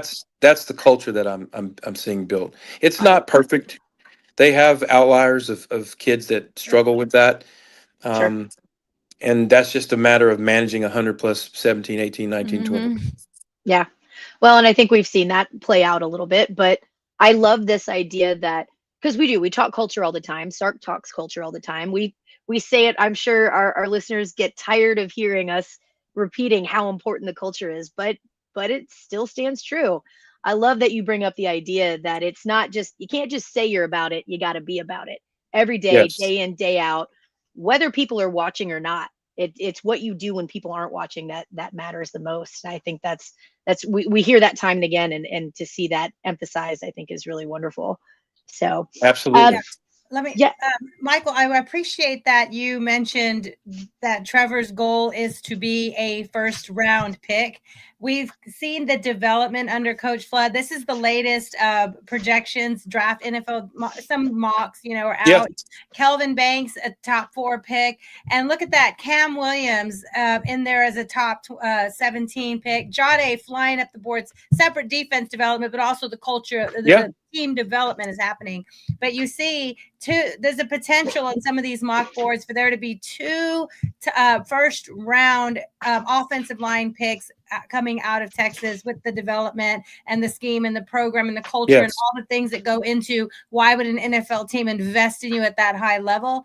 When we see your son come in and the team not miss a beat and just be prepared and confident and, contribute at such a high level, it's got to give everyone a lot of excitement that this round 1 isn't a flash in the pan. Of course, there's a generational talent like Kelvin Banks, but you have here comes Cam Williams, shooting up the boards, and then the development. So we're going to be excited for next year, who's climbing up the boards with week after week of production and strength and conditioning and all the things that go into, rising up these boards. So we will be cheering hard for your son to live out all his dreams, all the fullest dreams, and climbing up those boards is a real deal at Texas now under this program. It is. We went a drought without offensive line drafts. No, we went through a draft drought, not even just offensive linemen. Draft drought. True. Yes. No, but I think the one thing that people maybe not, obviously they can't see it as regular fans. Even I didn't know this, but I think the recruiting staff they do an amazing job of identifying the right culture fit, the right talent level. I think what Taylor and that entire group, they're good, and they understand how to manage relationships. They do a phenomenal job of managing relationships. There's always a drop off when a kid is a recruit to when a kid is a player. Mm-hmm. And so there's a bit of a drop off from the parents' perspective, only from the perspective of Sark and them treat you now, as a player and a member of the program. And so they're not necessarily there to babysit parents. Right. Mm-hmm. And some parents struggle with that. They do. And, that's hard, but it's a part of what I've experienced now being in the program year 2 that I can now fully appreciate. Like, listen, I don't need Sark to call me. I don't need Flood to call me. I need him to be developing my kid and making sure that, he's doing what he's being asked to do at a high level. And that's about the most you can ask for. Right. And that's what I've learned to appreciate about the program. Mm-hmm. Now, if I just have an itch and I need to truly call somebody, yeah, they pick up the phone. They do, and they're good about that. But what I've realized now is that since Trevor's been there, they have helped him to develop into a young, rounded, well-rounded young man. The demands are high, and they don't stop. They don't stop. They don't stop to change their world for you. They're trying to give you an environment to be extremely highly productive on and off the field. Now, not every kid, and I'm not going to say even my kid was that way coming into the system where he was effective. He was, on time, doing his thing. And, we hope that he was, but, you learn pretty quickly in that program, like, hey, like you got to fall in line and do exactly what you're being asked to do at a high level. Be on time, be early to meetings. You need to be sharp. You need to understand exactly what you're being asked to do. You're going to have to. So all these things, right, are just things that correlate into just regular world things. Because eventually football is going to end, probably sooner than anybody wants, and you're going to have to just live your life. And so I think the fundamentals and the basics that they continuously teach these young men, in particular my kid, has been amazing. And so one day, I think about a month ago, we were just chatting, Trevor and I were chatting, and he just turned to me, or he just said to me, he said, Dad, I got all the resources I need here. If I can't be successful here, I can't be successful anywhere. Because he goes, I don't lack anything. All right. Let's package that. Let's wrap it up. Let's send it out to all of Texas. Like that right there is such a shining. That's a recruiting pitch. That's a testimonial, right? Like that's the most you can hope for, is that your son goes to Texas and not only develops as a player, but gets a quality education, develops as a human being, comes out on top with all the tools he needs to be successful, both in football but in life as well. Yeah. And the fact that they feel supported, and the fact that they feel supported by not only the staff but the team around them. Like the fact that they've built, again, talk about culture, but the fact that they've built that culture to make it a smooth transition for these guys, and for these guys to actually come in and feel like, yeah, I can be successful here because I have every person and every resource and every networking whatever in my corner to be successful. Like, I feel supported, not just like I'm doing what I need to do, but it comes back in droves. Absolutely. Yeah, we talked to it does. We talked a couple weeks ago, even to one of the soccer players. We talked to Lola Foley, and she said the same thing, that from top to bottom, supported in every aspect: nutrition, health, academics, tutoring, mental teamwork, health, travel. She said they get treated amazing, and she felt so supported too. So it's across the student athletic, body, that they're all being, treated with every, like you said, every opportunity. If they don't take advantage, it's not there. It's not Texas, it's up to them to take advantage of that. Let's kind of bring this back a little bit to the game this past weekend. And your son's performance was outstanding. We had to bring you on to talk about him taking advantage of that big opportunity, which we just mentioned. But let's talk about a little bit broader of the offense and get your thoughts on this. We know Quintravian Wisner. We've talked to his mom before on the show, and she talked about him putting in the work on special teams and just developing, learning the pace of the game, learning the physicality of the speed of the college game, and how he was willing to contribute. And that impact that he contributed on special teams, his first year, really helped him prepare for playing well his next year. And when we know the injuries at running back, and we ended up, it's Quinn and Blue and some Gibson is what we have this season. Quintravian just had not only one of his best career day, but he had one of the best Longhorn running back days ever in Kyle Field, a top 5 performance for a Longhorn in Kyle Field. Tell us about what you know about Wisner and his development, probably following a similar path to your son, getting in the work, putting in the time, finding his place, being patient. But what do you see with that and his role that he played on Saturday? And just tell us about that. Yeah, so it's a small world. So when obviously Trey and Austin, my younger son, Trey and Trevor, they came in together, right? So they both kind of had different paths. Obviously, a lineman and a running back are two totally different paths, but really the culture side of it was the same, right? Like, do the summer workout, be the best you can be, find your role on the team as freshmen. And for Trevor, that was practice, right? Like, that was being the practice squad guy. He didn't travel his first year, so he was off every Friday night. Suited out on game days at home, but there was no travel for him last year. For me, Trey has come in and has shown and exemplified just what it means to keep your head down and do all the things that maybe some other guys don't necessarily want to do. But he did special teams at a high level.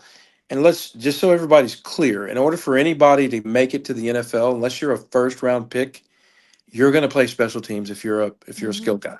That's, I mean, I played in the NFL. I know you're only your chance is to be good friends with the strength and conditioning coach and the special teams coach.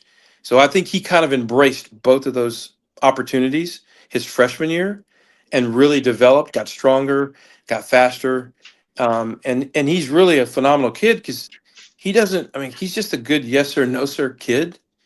And he does everything at the highest levels. Like there is no halving with Trey. He just goes 100,000%, and that's all I've ever seen him do. And Trevor's mentioned the same thing. Like he's just a solid kid that gets it, and he's going to take advantage of every opportunity he's given, regardless. And so, yeah, Trey. And so it's funny. I talked to his dad this morning. We were just laughing. He called me and was thanking me, and I said, "What do you mean?" He goes, "Man, did you see Trevor blocking for Trey?" I'm like, yeah, we saw it. Trust me. I said that's Trevor's job is to do that. I said, but I told him, I said, really, Trey is the first running back that I've ever seen use Trevor's size to find the hole away from. You know what I mean? Like go off of his blocks. That is I'm like, if I'm a running back, I'm running behind Trevor in some or Hayden Connor. I'm getting behind those guys. Like I'm not trying to outrun them. Like let them block. And so Trey did that this weekend. I mean, I'm sure if you watch the film again, Trey understands, hey, man, Trevor's taking that guy 5 yards that way. I'm going right off his tail and getting right up into the hole. And for me, that was exciting to see Trevor do that and watch Trey perform. And that kind of goes across the board. Look, the entire line was doing it. Jake was doing it. Hayden, DJ, Big Cam. I mean, they were moving bodies, man. Like it was a very physical. And Trevor said it. He goes, I'm tired, Dad. I'm like, yeah, you're gonna be tired, brother. You've been knocking people around for the better part of 3 hours or two and a half, 3 hours. So I'd be tired too. I'd be tired too. So yeah, no, Trey's been great, man. He's one of many that have been there. I'll tell you a quick story. So Trevor says to me, because I said, well, how's it going in practice? Everything's good. He goes, yeah, it's just real physical. He said, but man, I got to go against Colin Simmons almost every stinking day. He goes, that guy, him and Trey Moore, he says, those two and Barron Sorrell.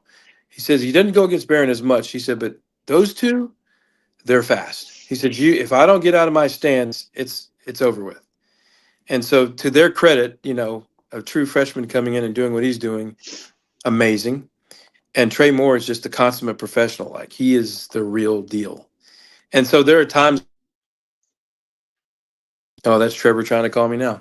There are times where I'll ask him and say, yeah. So I'm sure he's trying to buzz me. And we normally try to talk every night, but sometimes we can't.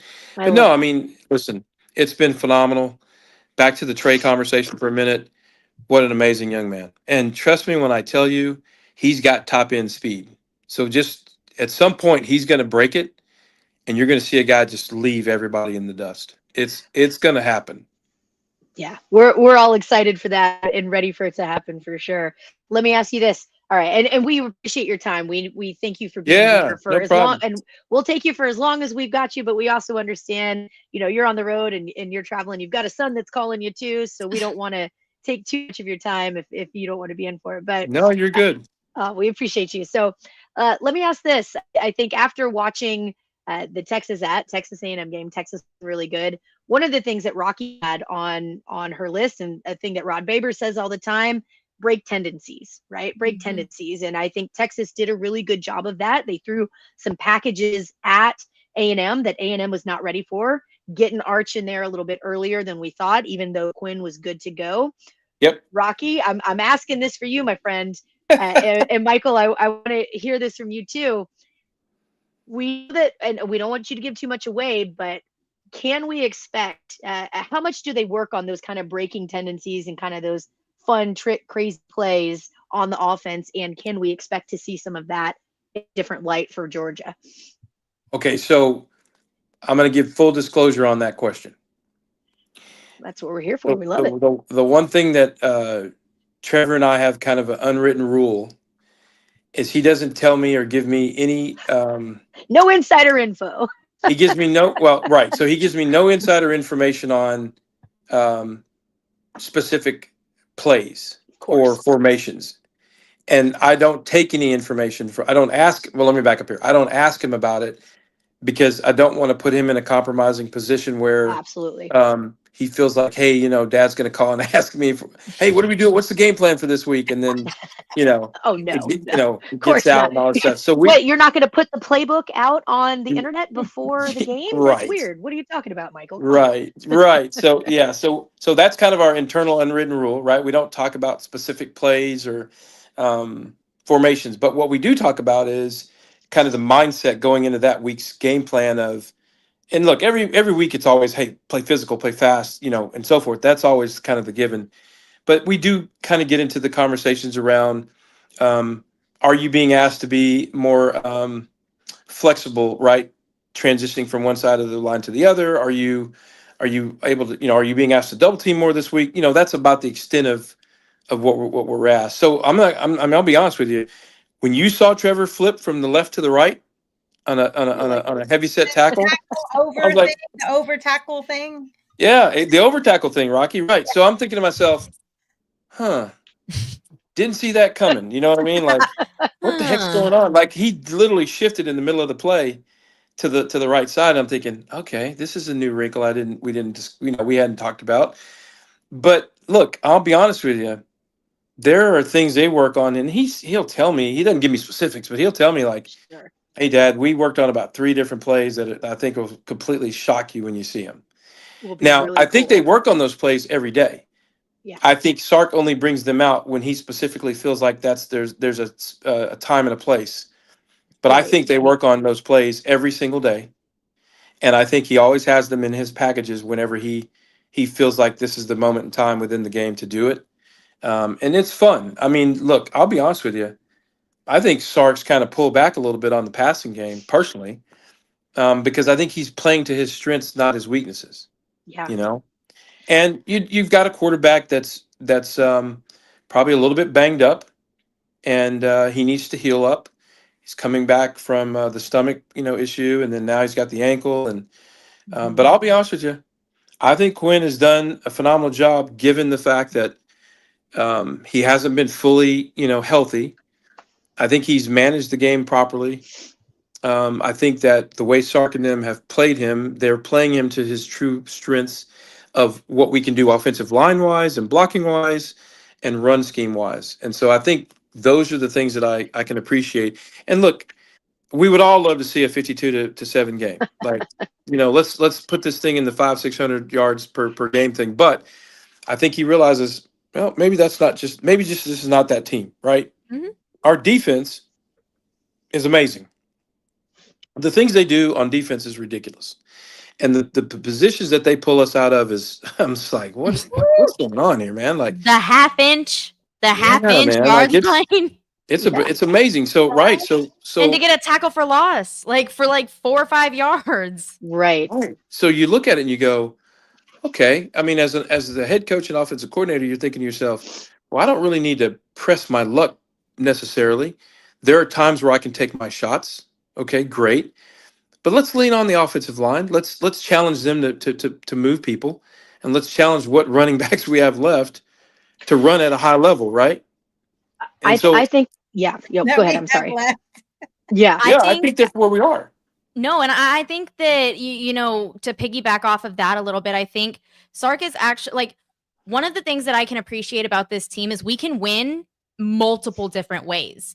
We've seen it. We've seen us win airing the ball out. We've seen us win running the ball now. We've seen us win by defensive saves.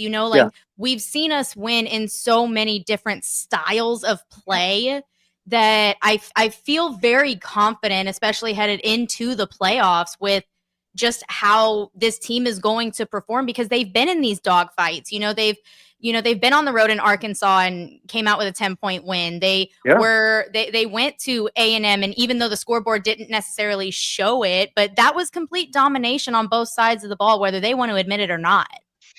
It just was. It was. And honestly, again, I always say if you win 0-1 or 1-0, you won.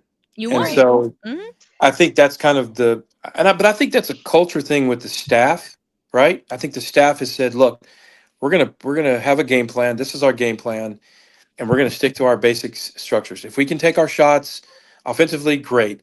But if we have to rely on something more consistently and just do what we do, three yards in a cloud of dust, well, we're going to lean on you for the next 2 hours, and we're going to see if you can stick with us.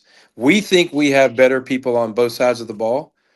We obviously turned the ball over against Georgia, and we shouldn't have, right? And it was just not a good offensive day to start the game, kind of like OU last year. Yeah. But we got better and we got stronger. We just ran out of time.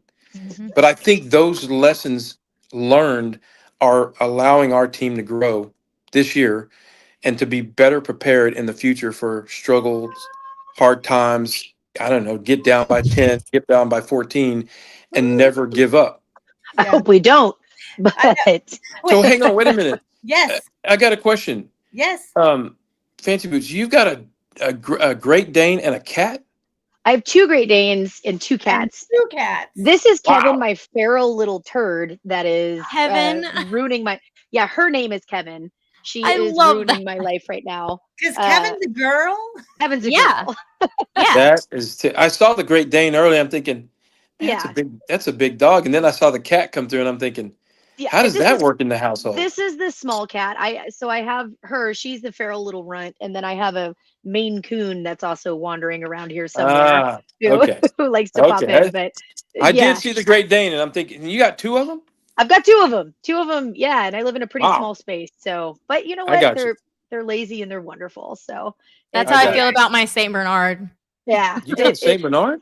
He's a Saint Bernard Great Pyrenees. He's a mix, Oh, that's a but big dog. That's a big but dog. well, Yeah. you would think that he's a big dog, but he's only about 65, 70 pounds. He was a runt, Oh, so that's not too bad. he's small, but he's got a big head, so it's Mine funny. are pretty big. My female that's been popping her Megan's head are in here. huge. Yeah, Zora is about 125 pounds on her fluffy days, and Wow. Toro, my male, is 160.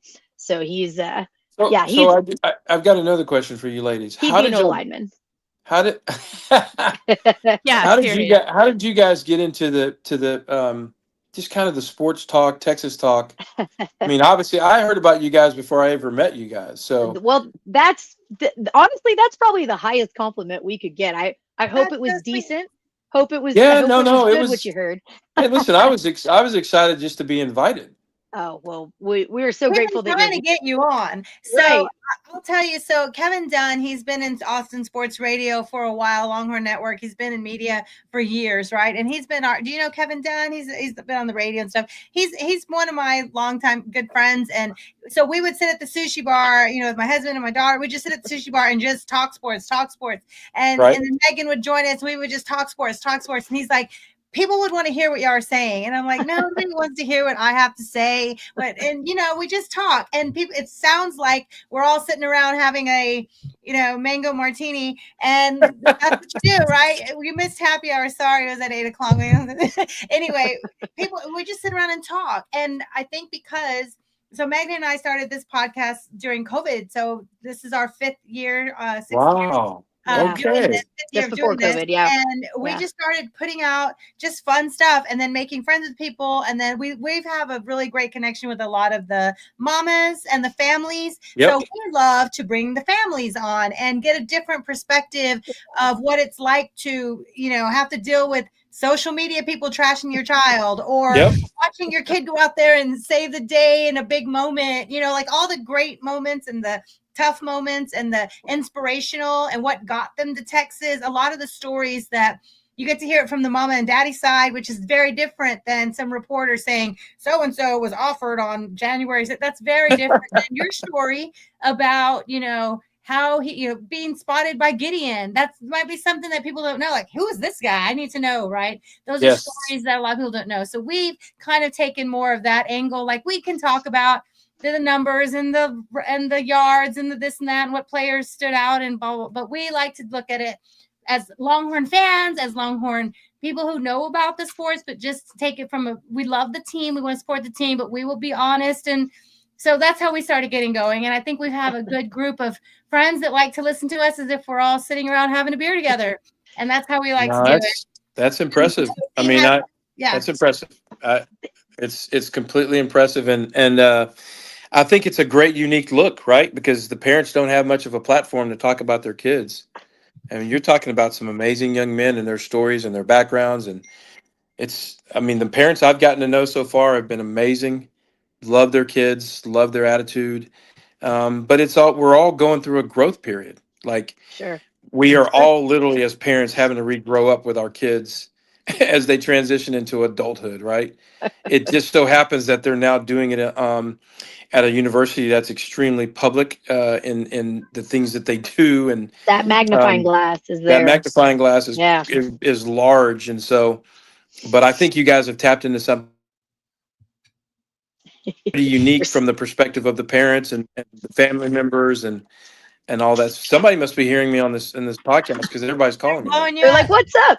Yeah, And I was I gonna say, oh, sorry, Megan, 1 second. I was just Yep. gonna say, Lacey is really popular on Twitter and has great takes and keeps up on all the sports. Lacey, tell them how you started your Laced Up podcast. Honestly, No, for wait a minute. me, Hang on. Let me say this. I watch Lacey, when I've watched your show before with is it Coach? Who yeah, Coach Dub. Yeah, Coach Dub. Yeah. But I've heard your takes before, and they're pretty hot. Like they're pretty Oh pretty no. locked. They're pretty locked in, man. They're pretty locked in. All right. Go ahead, Lacey. Go ahead, Lacey. And it's funny that you say that, because that's ultimately how I kind of got my start, right? Like I obviously, like I went to Texas. I'm a Texas X. I was there for the Charlie Strong era, so it was. Ooh, it's painful. That hurt. I don't want to bring up. I don't want to bring up. I don't want to bring up the Notre Dame game. Nowadays are so spoiled, and they don't get it. Students nowadays are so spoiled. They have Bebo Boulevard. We didn't have none of that. They have. We didn't have any of that, and we were going 5 and 7. I was robbed. I need one of those commercials that says I deserve compensation. Lacey, Good you know night. what? I struggled. The students in that orange smoke. Literally, that was a section that I was in for one of the, I think it was my sophomore 2016 season, my junior season. So, I don't want to hear the crying. I'm in club seats now. I've elevated, and I get the smoke too, girl. Like, we all get in cancer but that was together. the thing, is like, whenever first off, I love the smoke. I think smoking out the students is hilarious. I'm not sitting I think in it is absolutely hilarious that they smoke out the students like that. I think it's funny. It makes for great photos. You know, I love it. It's terrible.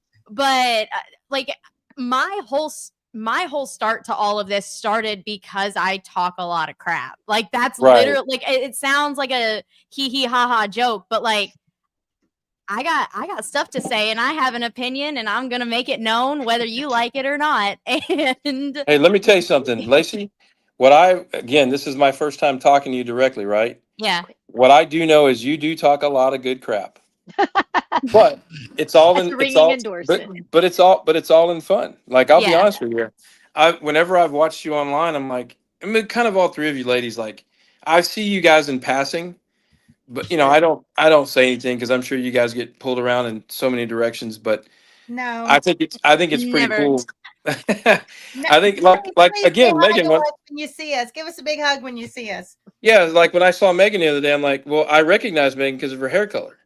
I'm basically a wallflower, Michael. Whatever I'm not quite sure her what hair you're talking color about is here. this week. Yeah. Whatever it was that week, but that's how I saw her at the game in College Station.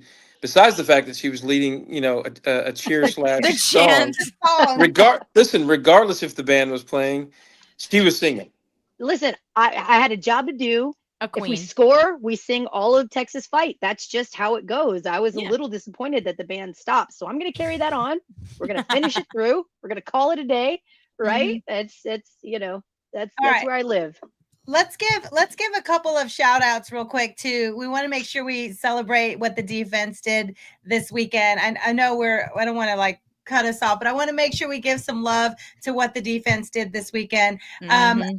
Michael Taff, I've been Mookie, and this sounds bad, but I've been riding Taffy since he was in high school. Let's rephrase phrasing.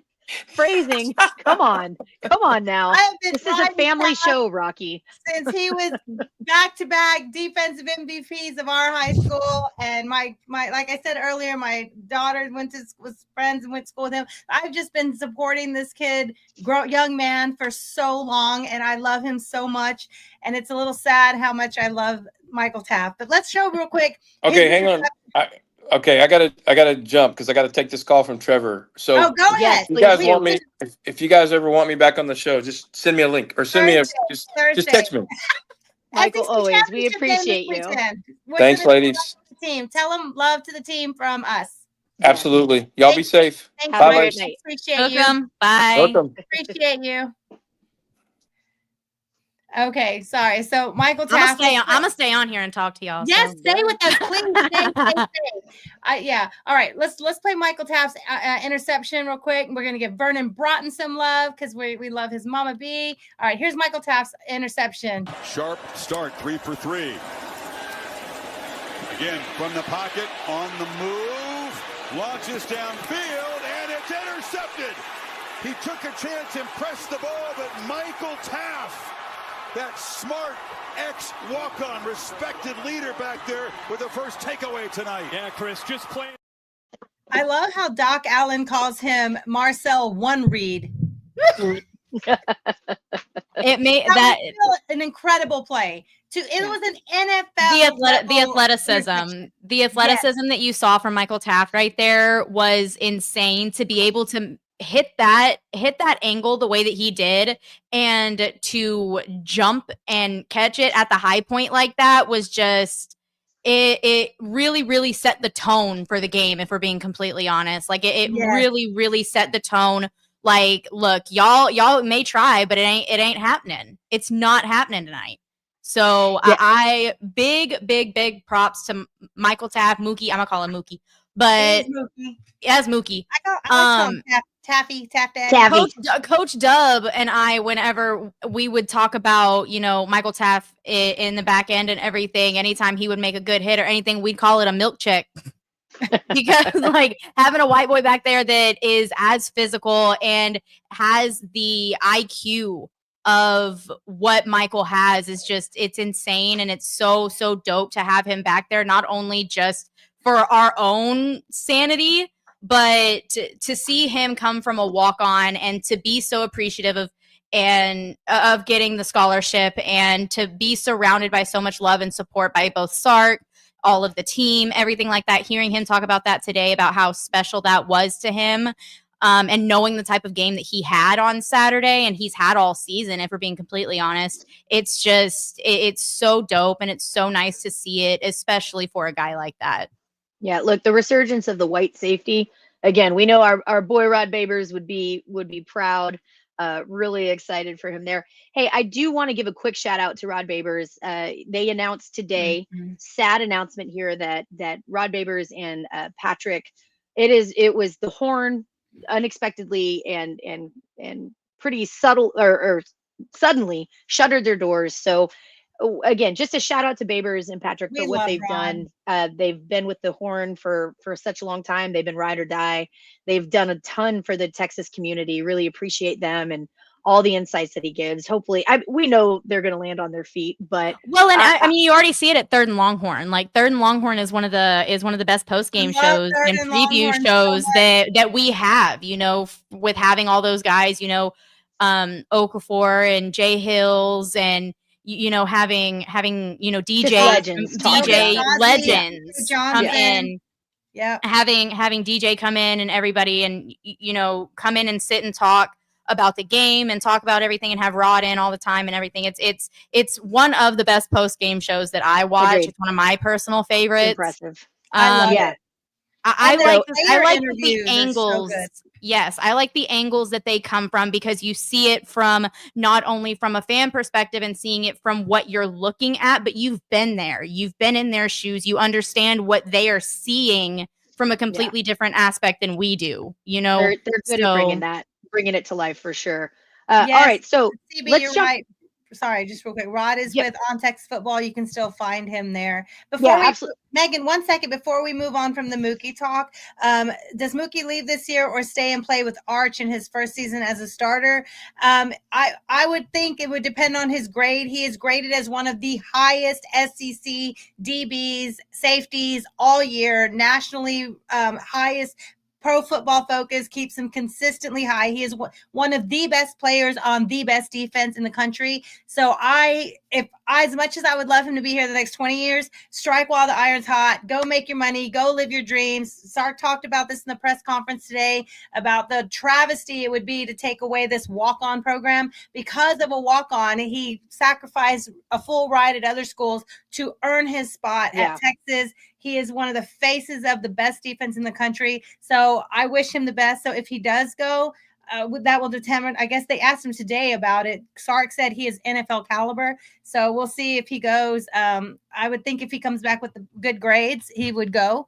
He should be the Burlsworth trophy winner. Like absolutely, the walk-on of the year. Absolutely.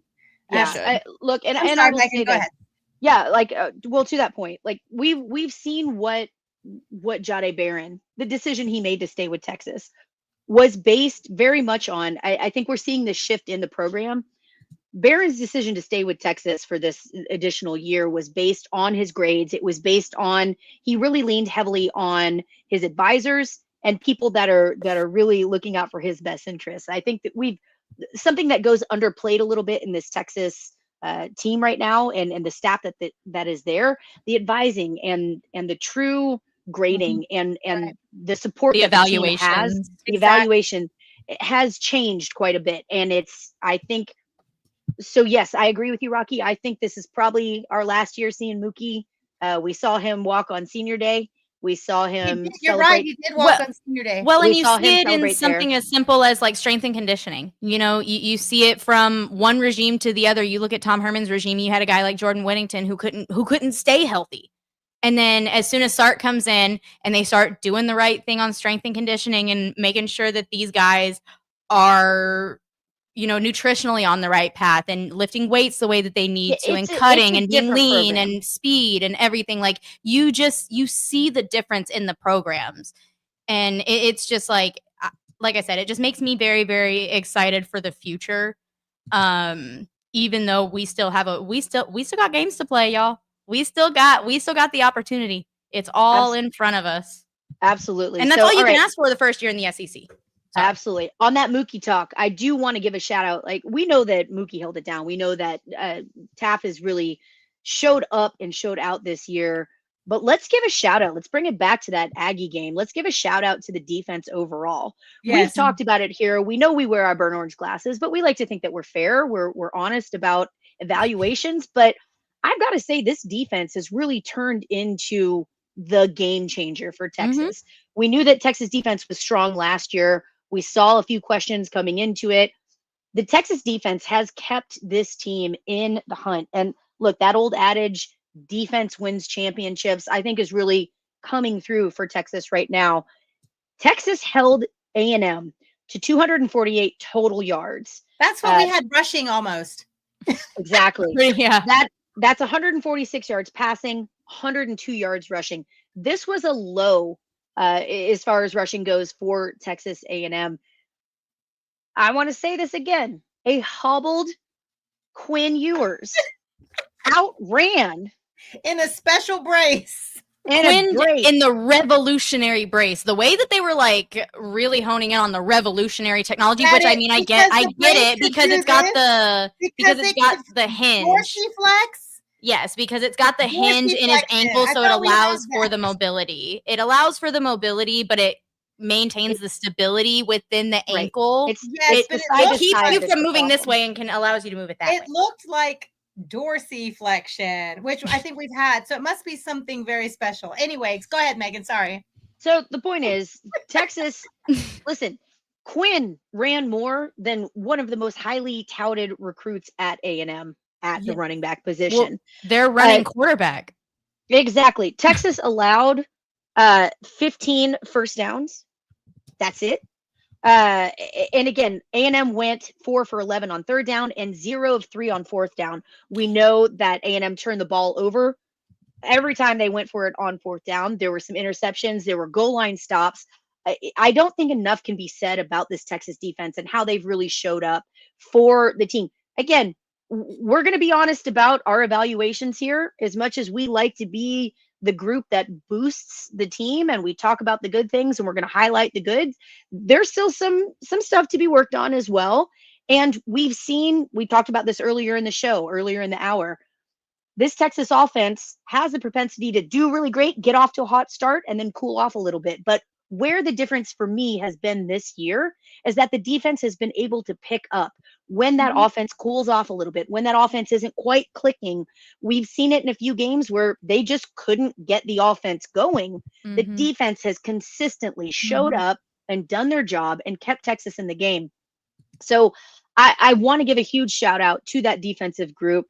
Rocky, we talked about this last week. We talked about what our expectations were. We had a few keys to the game. Let's kind of bring that back. Let's talk about that. Let's look at what we had when we talked about the defense. What were some of your keys to the game for defense for Texas? And did Texas uphold that with A&M?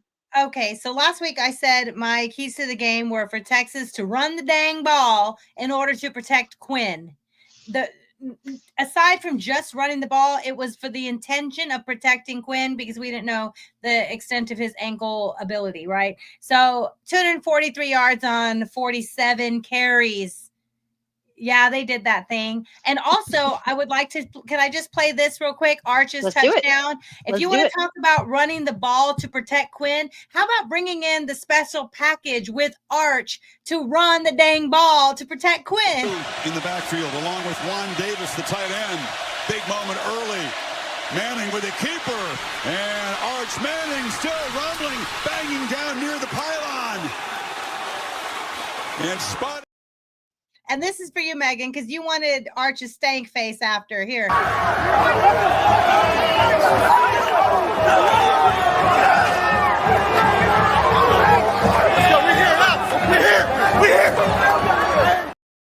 I'm just going to take a moment to say, watching that Arch stank face right there, I don't want to hear any of this bullshit clickbait after this about how Arch is going to transfer or is there a quarterback. Hell no. You cannot look at that man's face. You cannot look at that man's face and tell me he has not bought all into this program. He is a Longhorn. He is here. He's excited. I'm all about it. I'm here for that. So on that topic though, and kind of going back to a little bit of the topic of the play calling and everything, I love the idea of putting Arch in those short down situations in the red zone, especially with a hobbled Quinn. You don't know how well his mobility is going to be throughout the entire playoffs and everything. So I love having that at our disposal. But if you're going to have that at your disposal, have it at your disposal. Don't make it so obvious that as soon as Arch comes in, he's going to run, because A&M caught on to that a little too quick. They caught on to it a little bit too quickly for my liking. And so for me, keep the playbook open. Keep the playbook open. Yep, the throw's going to be there. I think that's something that we're going to see. I will say this. I thought Sark did a really good job of throwing things in the mix and changing it up. Rocky, I'm going to give you props again here. You talked about breaking tendencies last week. You talked about the keys to the game, and you even called an Arch and Quinn package. You called for Arch to come in when he wasn't necessarily needed. Right. And so credit to you, man. I love it. I love that you called. You saw it coming. They needed to break that tendency. You saw it coming. And this is something that I thought that Texas did well. Lacey, to your point, yes, I agree. You bring in those crazy packages, you throw something different in them that they're not expecting, you break that tendency, but A&M did a good job of adjusting. And once A&M adjusted, I thought Sark backed off of that enough. Yeah.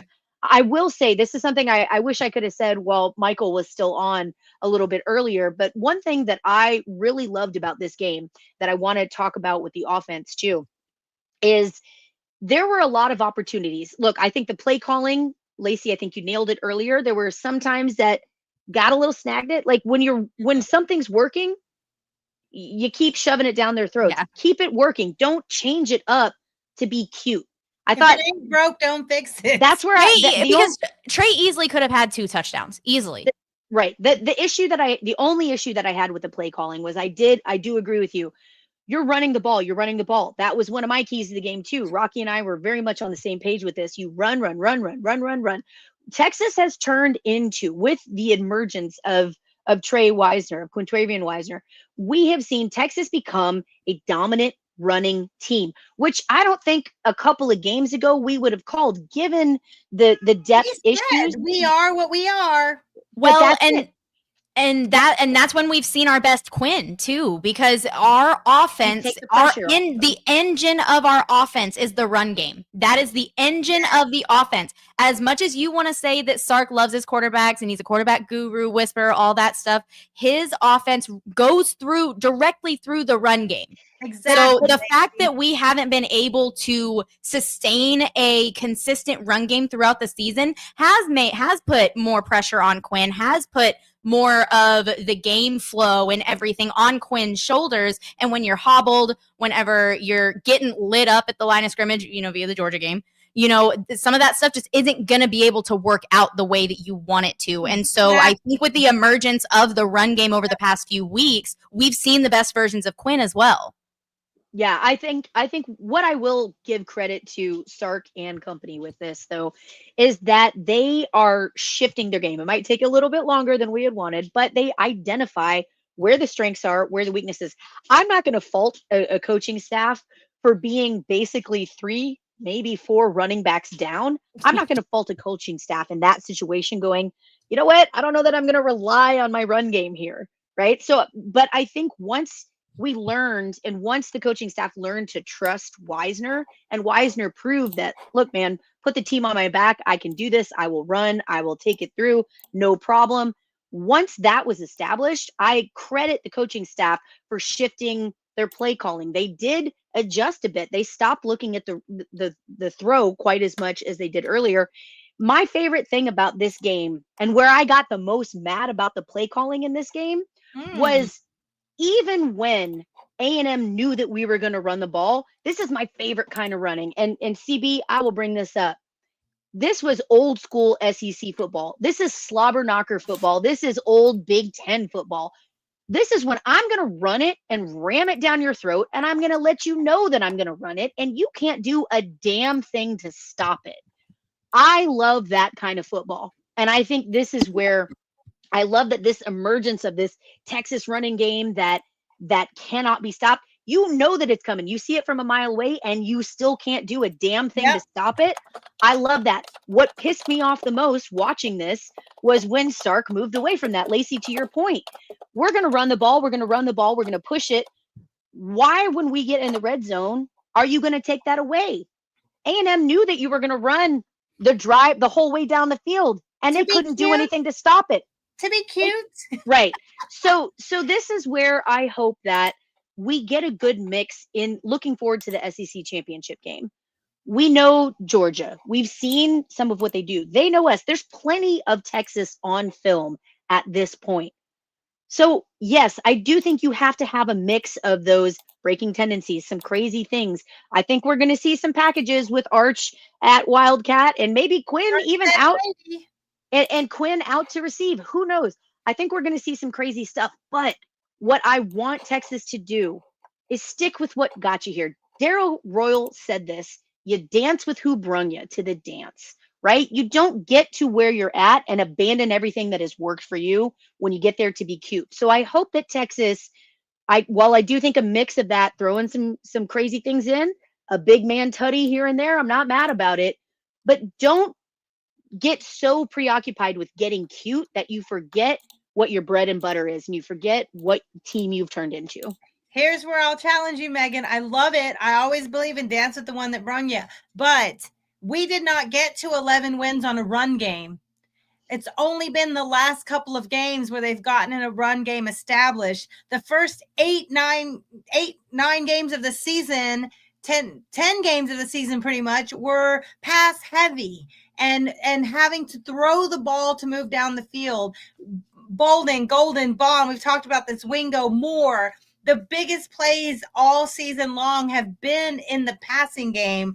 And it's only been after the Georgia game, they started to try to really establish a run that they've said, really challenged the offensive line and the running backs to win in the run game. It's only been the last couple of weeks or so that they've been able to even establish any kind of run game, and which is amazing. It's a great time to do it.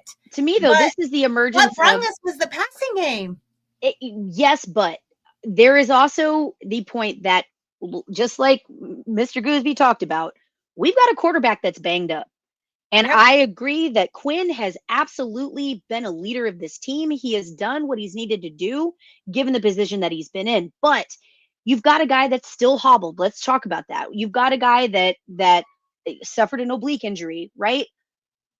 Once the Texas staff understood that and started adjusting, because again, you had a lot of factors going into that before. They didn't fully trust this running back crew. And again, like I said earlier, I don't blame them. You are short in a position that we thought would be really, really deep. All of a sudden, we have injury after injury after injury. Baxter's out, right? We lose Gibson here and there. We lose Christian Clark. We don't have the depth that we thought we were going to have. I can appreciate that throughout the season. I think Lacey got lost. She'll come back. It's okay. She'll come back. She'll come back. Throughout the season, you're still working on figuring out, okay, well, we know that our running back room isn't quite deep enough here. Quinn is going to have to carry the team until we can put a little bit more on and put a little bit more on and put a little bit more on. So for me, I don't think it's so much of I see what you're saying. I don't disagree, but I think that the shift from the throw first offense to a more run first offense happened as the trust was built throughout the season. That just took a little bit by nature of the beast. It took a little bit to build that trust in the running backs that we have. But we are at this point in the season. Like you said, the past 3-4 games, Texas has really established that run game. We know that Trey Wisner is going to show up. We know that Blue is going to be there. It's a good 1-2 punch again. We are so deep into the season now, you can't consider or play call in a fearful way because you don't have the depth at the running back that you wish you had. Wisner has proven that he can be the man. He can be RB1. He can be the guy that will put this team on his shoulder and carry it through. I think that you have to stick with that. I want to see that against Georgia because, again, I have enough faith in Texas's defense to keep Texas's offense in it when they need it. Georgia, if Texas can control the ball enough, again, the turnovers were the issue when we played Georgia the first time. I feel like that has been addressed. I feel like that will be addressed. What is it though? Because Quinn just had 2 massive turnovers in the red zone just this last Saturday. So give it to your running backs. The running backs have limited their turnovers, absolutely. But we can't just not say Quinn didn't have 2 massive turnovers in the red zone. I'm not saying that. No, I'm just saying I don't think the turnovers have been addressed. We went on the road and gave up 2 turnovers, lost. But you're still, what I'm saying is rely on that run game. The run game has proven, again, Blue has had some turnover issues, no question. Wisner hasn't. I think you have to lean on that. You have to lean on that run game. You have to push that forward.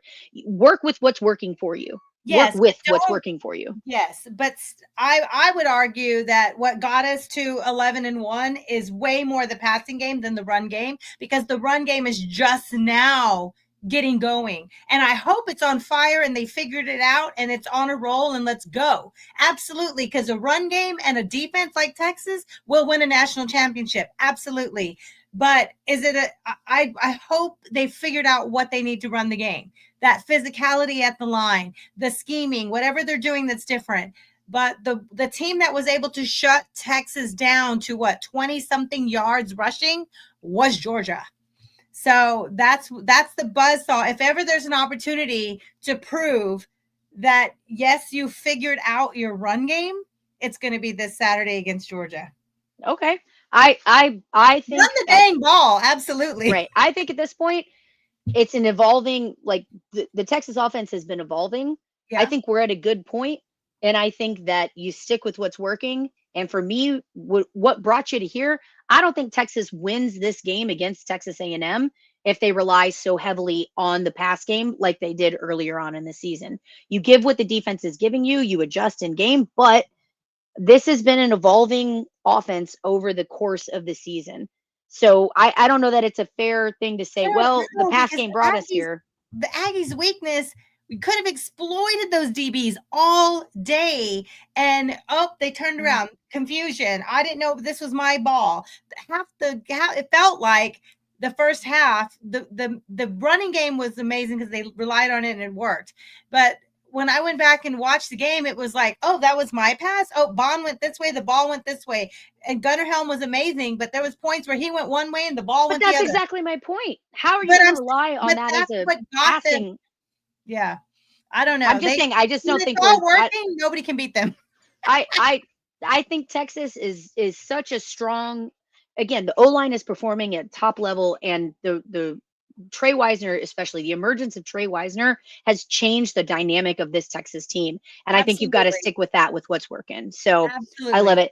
Brian, I agree with you. You say Quinn and Bond need to be on the same page. That's what I just said. One went one way, one went the other. Right. I don't disagree with that. But until we know that happens, lean on that run game. They've been on the same page most of the year. Dominate the time of possession. Enforce your will. And what I want to see is a similar game plan to like we had against the Aggies. Listen, even if you know I'm going to run it, I'm going to run it until you prove that I can't run it. I think that Texas has evolved and turned into the team. And Rocky, to your point, when everything is clicking with Texas, this is a damn near unstoppable team.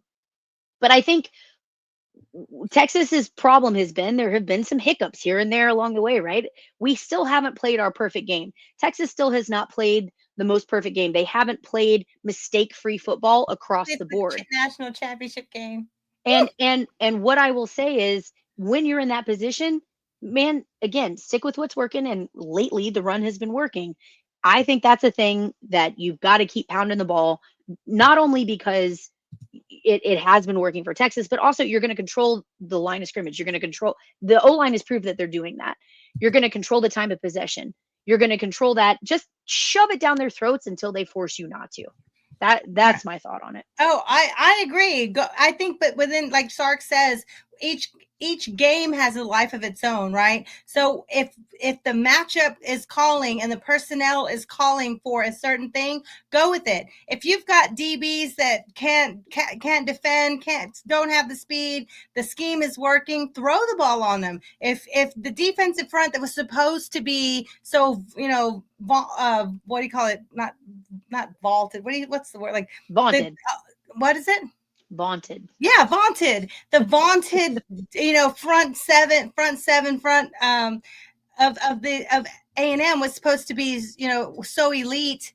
Texas had their way with them, and if that's working, go with it, right? So I'm just about whatever's working that day, feed it.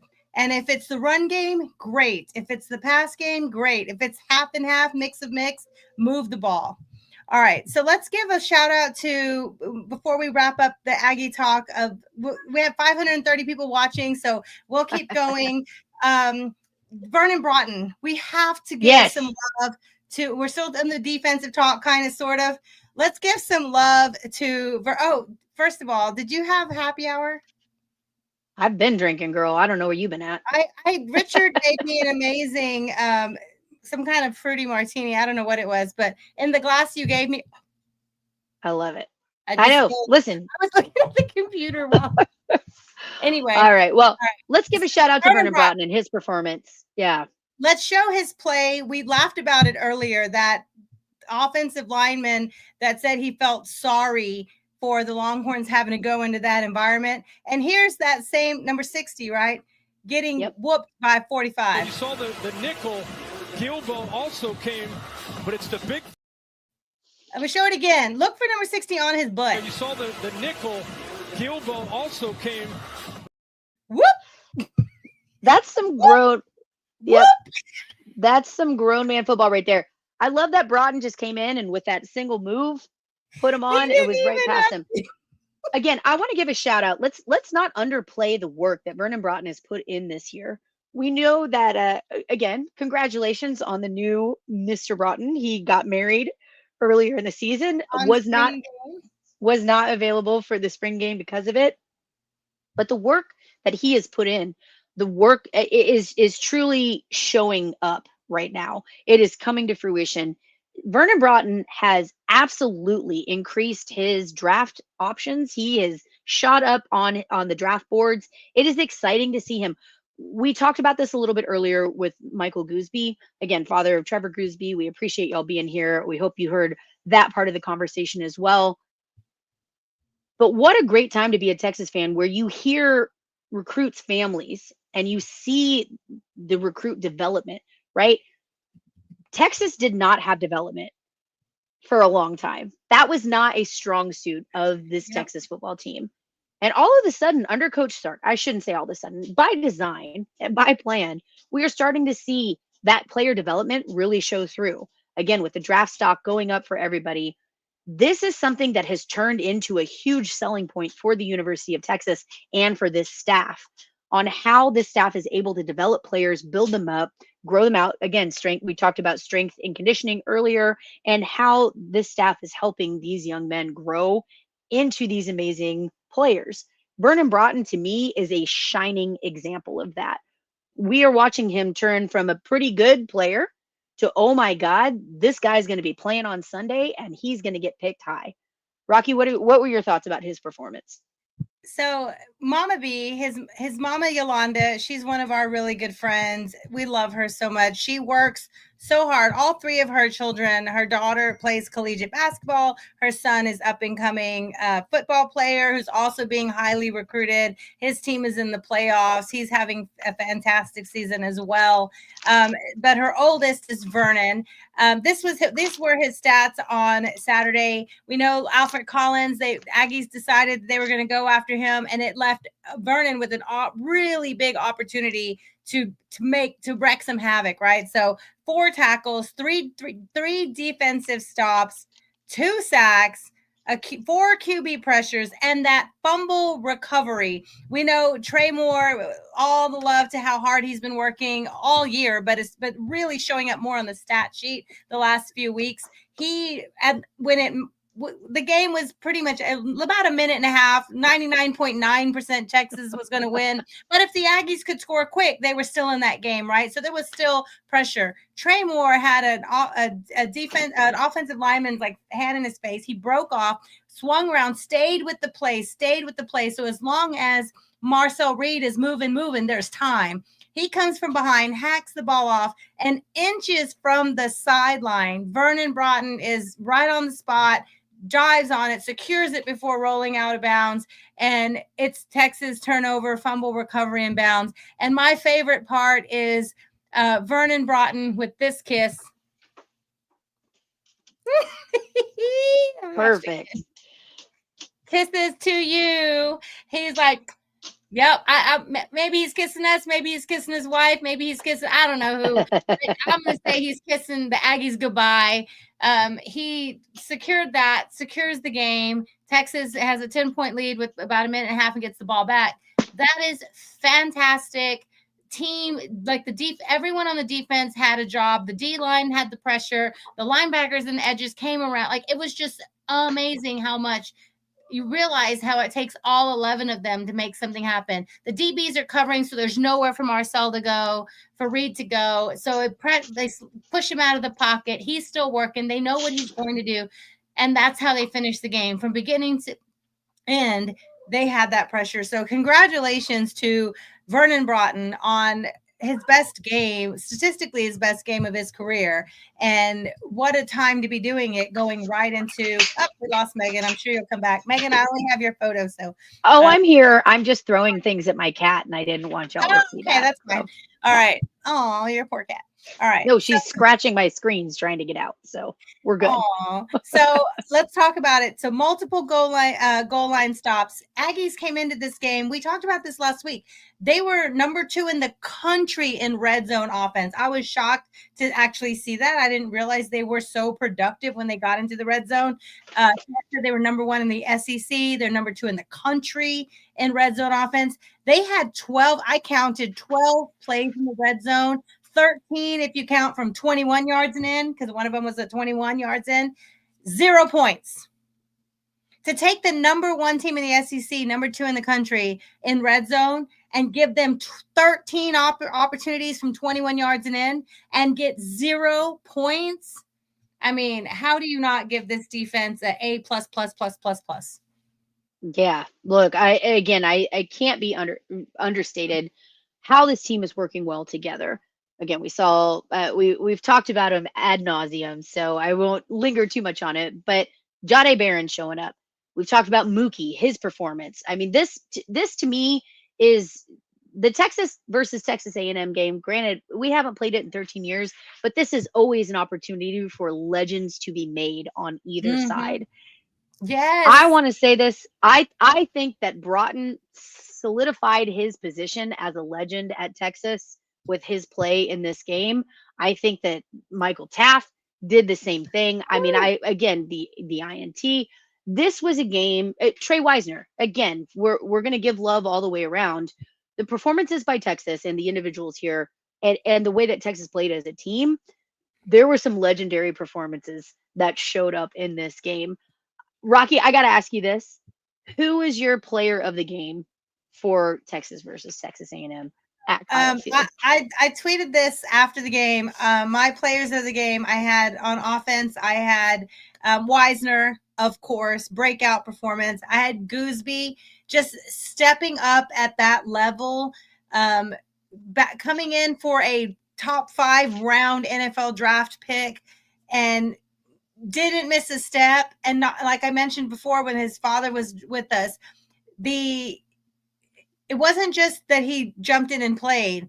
They were able to run everything in the playbook at an elite level against an SEC defensive front that was supposed to be, a solid, strong, competitive front that was supposed to be a defensive-minded coach who spent even at the Auburn week, he was thinking about Texas, right?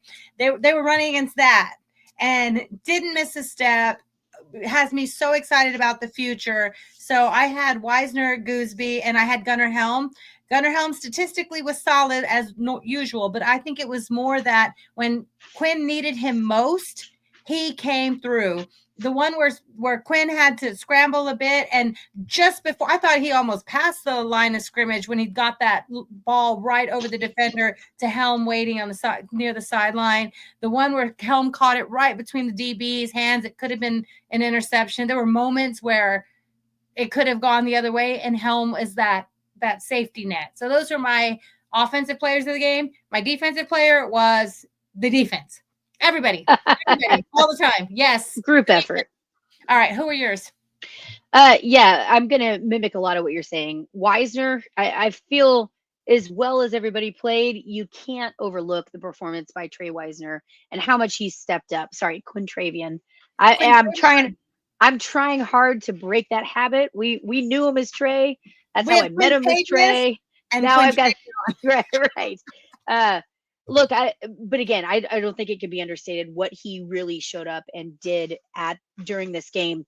The O-line is going to be my number 2 as a shout out, because as a whole, again, Gooseby was a huge part of that. When we saw Kelvin Banks go out, there was a lot of concern, right? But Gooseby stepped up and fit right in, which really speaks. We talked about this a little bit earlier, but that really speaks to the culture that's being built. This is a system that is developing guys to come in and really understand everybody is prepared, everybody is ready. It's next man up mentality. We've seen it with the running backs. We've seen it at multiple positions. We saw it again with the O-line. The O-line we've had some questions. They started off real strong during the season. They maybe had a little bit of dip in performance where we felt, man, what happened to our O-line here?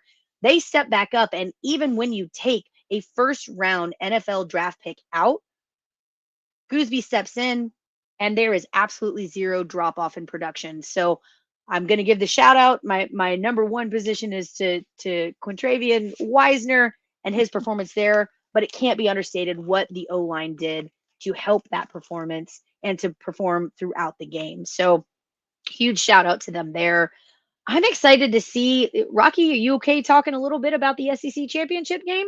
Let's do it. Let's do it. Let's dive into it just a little bit. Now, keep in mind, y'all, we appreciate y'all being here. Please make sure that you are liking and subscribing. We are Fire the Cannon podcast on YouTube, of course, on Instagram and on Twitter or X. We are Fire the Cannon in the number 1.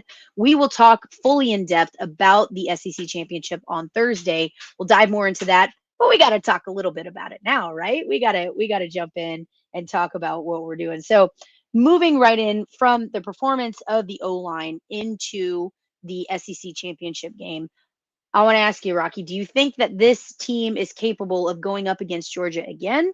What do you think is going to be important to see carry over from the A&M game to the Georgia game? What needs to carry over? Always the defense. Defense wins championships. It's kind of a cliche, but I think it means if your defense can keep you in the game and not lose the game for you, they keep you in the game. That to me, we have not. I still believe we have the best defense in the country. Yeah, I agree. Yes, they lead in so many statistical categories, or they're in the top 5 or 10 in so many statistical categories. I think we have the best defense in the country. And whether or not they play, like we've talked about this before, they haven't played the top offenses. What do those offenses normally do? And then what do they do when Texas plays them? That's the thing. Okay, so we talk about in games a way to win. Babers brings this up a lot. You talk about it, is breaking tendencies. I want to kind of play the flip side of that too. How can our team break the other team's back? How can our team break the other team's tendencies in a negative way for the other team, right? And I think every time that we have seen this Texas defense go up against whomever they're playing, again, Texas can't control their schedule. They have who they have. Every time we've seen this defense go up, they have broken the tendency of the other team by holding them back, reducing their numbers. They have not met their points scored quota. They haven't met their rushing or passing numbers. Again, Texas defense has been absolutely stifling against who they have played.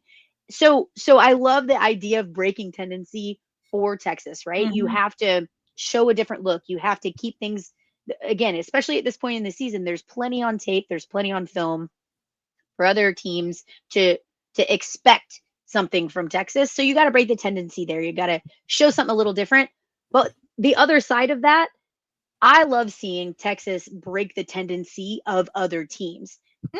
You know what I'm saying? Like keep them held back. Make them change their game plan in a way that they can't manage. Hold them back. Keep them from achieving what they normally achieve. And I think if you look at breaking tendencies from both of those angles, holy crap, if Texas can do that, it again turns into an unstoppable team. All right. What was the SC championship game? Let's talk about the icy whites. I think that's a big deal. And you mentioned this. I like that you brought this up because at first people were reporting that, we're the home team, so we're in darks. Actually, Texas is the home team, so they get to choose, and they chose icy whites, just like last year in the Big 12 championship game. So Georgia will be in their reds or whatever color they want to wear.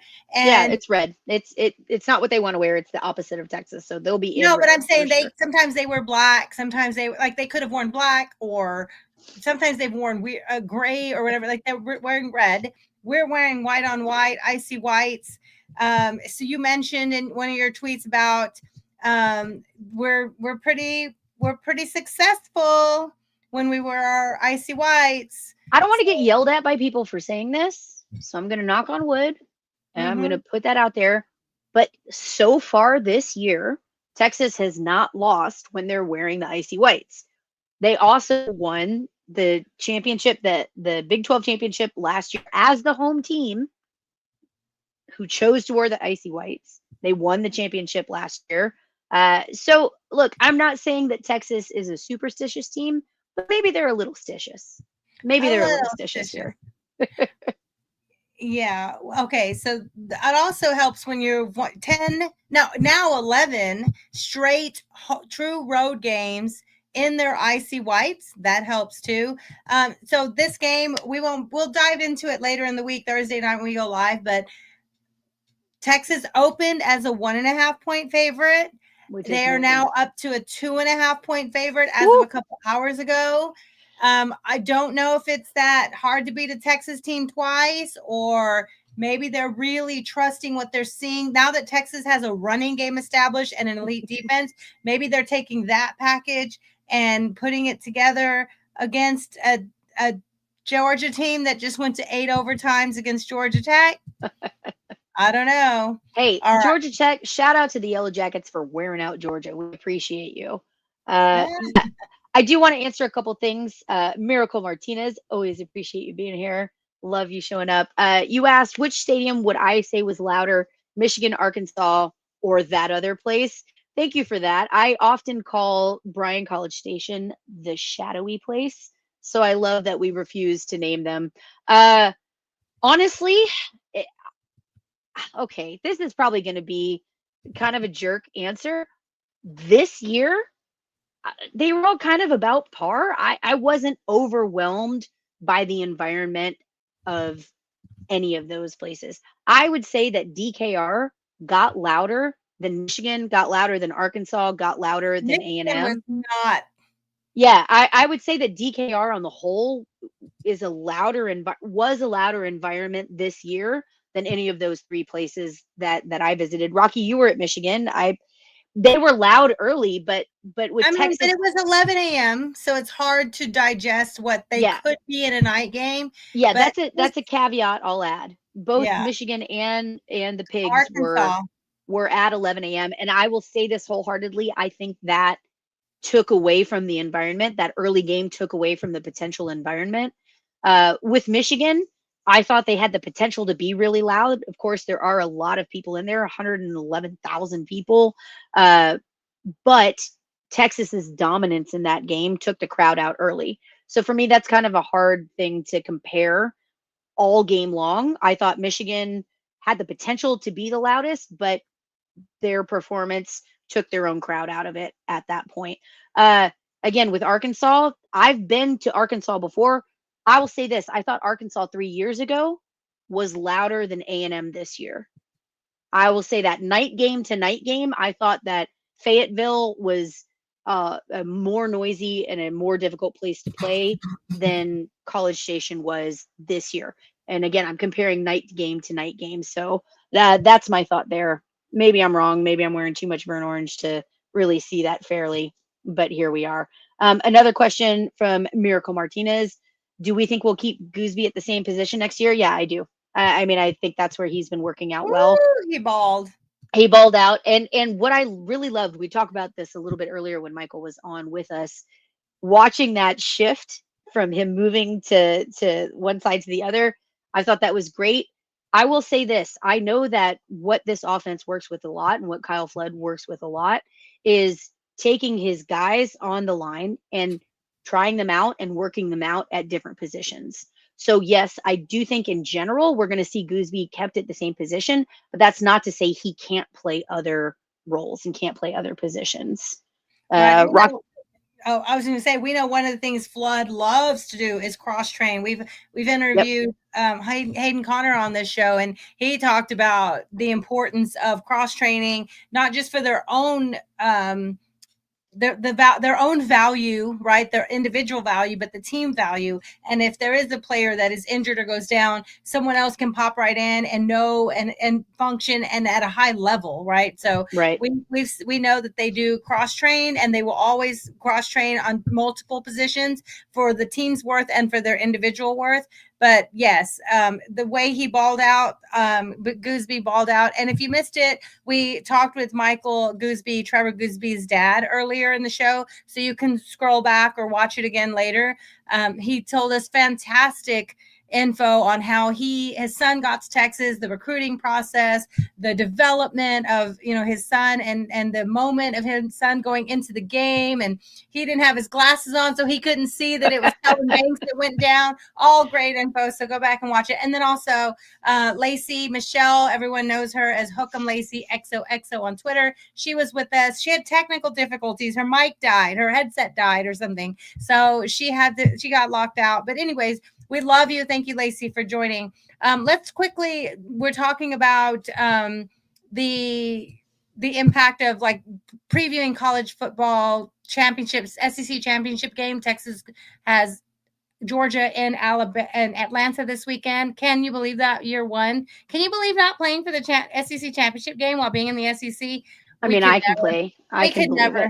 All right, so let's look quickly. We'll look quickly at the college football impact of this rivalry weekend. Right, Texas was at A&M. They won their rivalry game. Not everybody won their big rivalry game, and it massively impacted the top 25. So I'm going to show you the top 25 latest video of the top 25. Let's see, and I'll tell you what happened. All right, so we know number one, Oregon. They won 49-21 over Washington. Texas moved up to number 2 for beating the Aggies 17-7. Penn State went up 1 for dominating Maryland. Notre Dame went up 1. They survived USC, pulled away late. Georgia, 8 overtimes, craziness. Tennessee up 2 for beating Vanderbilt on the road. Ohio State fell 5 spots to number 7 after losing at home to Michigan. Number 8, SMU, Indiana, Boise State, 8, 9, 10. They all stayed around the same for winning their rivalry games. South Carolina, this is where the shakeup happens. We can see South Carolina is flying up the board, Clemson dropping a bit because South Carolina went into Clemson, beat them for their rivalry. Colorado, good job. They are up again to 20 from 25 for whooping Oklahoma State 52-0. What has happened to Oklahoma State? Hard. Woo. They've fallen hard. All right, so Clemson went from 12 to 18 after losing at home to South Carolina. Ole Miss, okay, get this, Megan. Ole Miss falls 1 for beating a terrible Mississippi State team, but then Alabama raises 2 for beating a terrible Auburn team after getting their shit handled by OU. Yeah, so look, make it make sense, Megan. I can't. I will say this. I don't think Mississippi State is as terrible as everybody wants to tell them. I'm not calling them a great team before y'all jump my ass. I'm not calling them a great team. I'm not saying they're perfect at what they do. But what I will say is every game that I've watched, they've come with a really solid game plan. I think their coaching is there. I think if Mississippi State fans are just patient enough, this is going to be a coaching staff. And trust me, I don't want to give Levy any credit. I don't. I hate that Art Briles coaching tree. I'm not a fan of it, but I'm going to tell you, I do think he has got a good eye. He knows how to prep for games. He knows how to be there. They had a great game plan against Texas. They just didn't have the talent quite yet to execute that game plan. I've seen that a lot through Mississippi State. I think they're going to be a problem in a few years. Bookmark it, call it, screen capture it. I don't care. Maybe I'm wrong, but I think Mississippi State's going to be something that turns into a respectable program, kind of like it was under Leach, right? He came in, he made them Dak Prescott. Yeah, he made them a program to be a problem. And I think Levy has that potential too. Well, Van Buren is a talented quarterback, and when he gets more pieces around him, let's see what he can do. All right, so let's talk about the impact. Let's talk about the impact of these games. So the playoff bracket kind of, sort of, maybe looks like this. Let me show you. This is, everyone puts out what they think their playoff bracket might be. And we have here, I think it's On 3 that has this one. Right now, they have SMU beating Clemson in the ACC championship game. Boise State winning theirs, Oregon. They have Texas beating Georgia, according to these projections. Let's see. Alabama would have to go to Notre Dame. Arizona State would have to go. Let's talk about that. How do you like that matchup with Alabama and Notre Dame? Right now, I love that matchup. I think it's pretty exciting. We'll see what Notre Dame's really made of. They had, so I don't know if you watched the game with USC, but USC was just a touchdown down and driving down the field. Notre Dame had a 90-something yard touchdown return. And then the very next drive, USC throws another 100-and-something yard touchdown return back to back. And it was a wild week. Stuff that doesn't matter, but it was competitive, very competitive until the last few minutes when Notre Dame took advantage of 2 big touchdown pick sixes. So Arizona State going to Penn State. Penn State will eat them alive. I think Tennessee, Ohio State, that could be pretty interesting. But I think if they have to go to Ohio State, I would pick Ohio State to win that game. Indiana going to Georgia, Georgia will eat them alive, just like Ohio State did. So this looks pretty favorable to Texas, except Texas, according to this, does this look like 7 or 10 goes to Texas? Could we play Georgia a third time this year? It is possible. It is possible. I will say this. We talked last year a little bit about that being the last year that it was 4 playoff teams. Was that Texas's best chance at a national championship game because of the limited competition? We've talked about this back and forth on here. Playoffs are not necessarily the best way to crown the best team of that year. There's a lot that factors into it.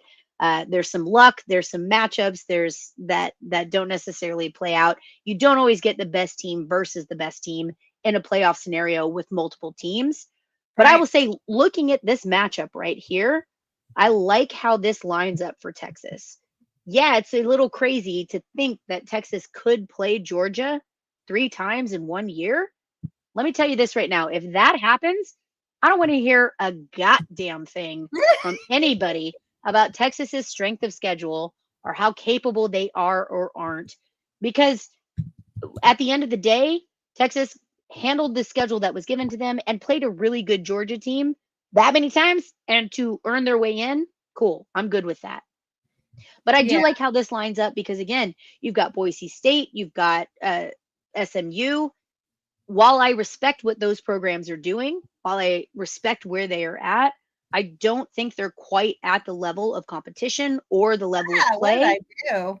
I don't know. Or the level of play of teams like Oregon or Texas. So I think this is, while Texas may have missed its opportunity last year to go up against Washington and then play for a national championship, I like how this is laid out so far.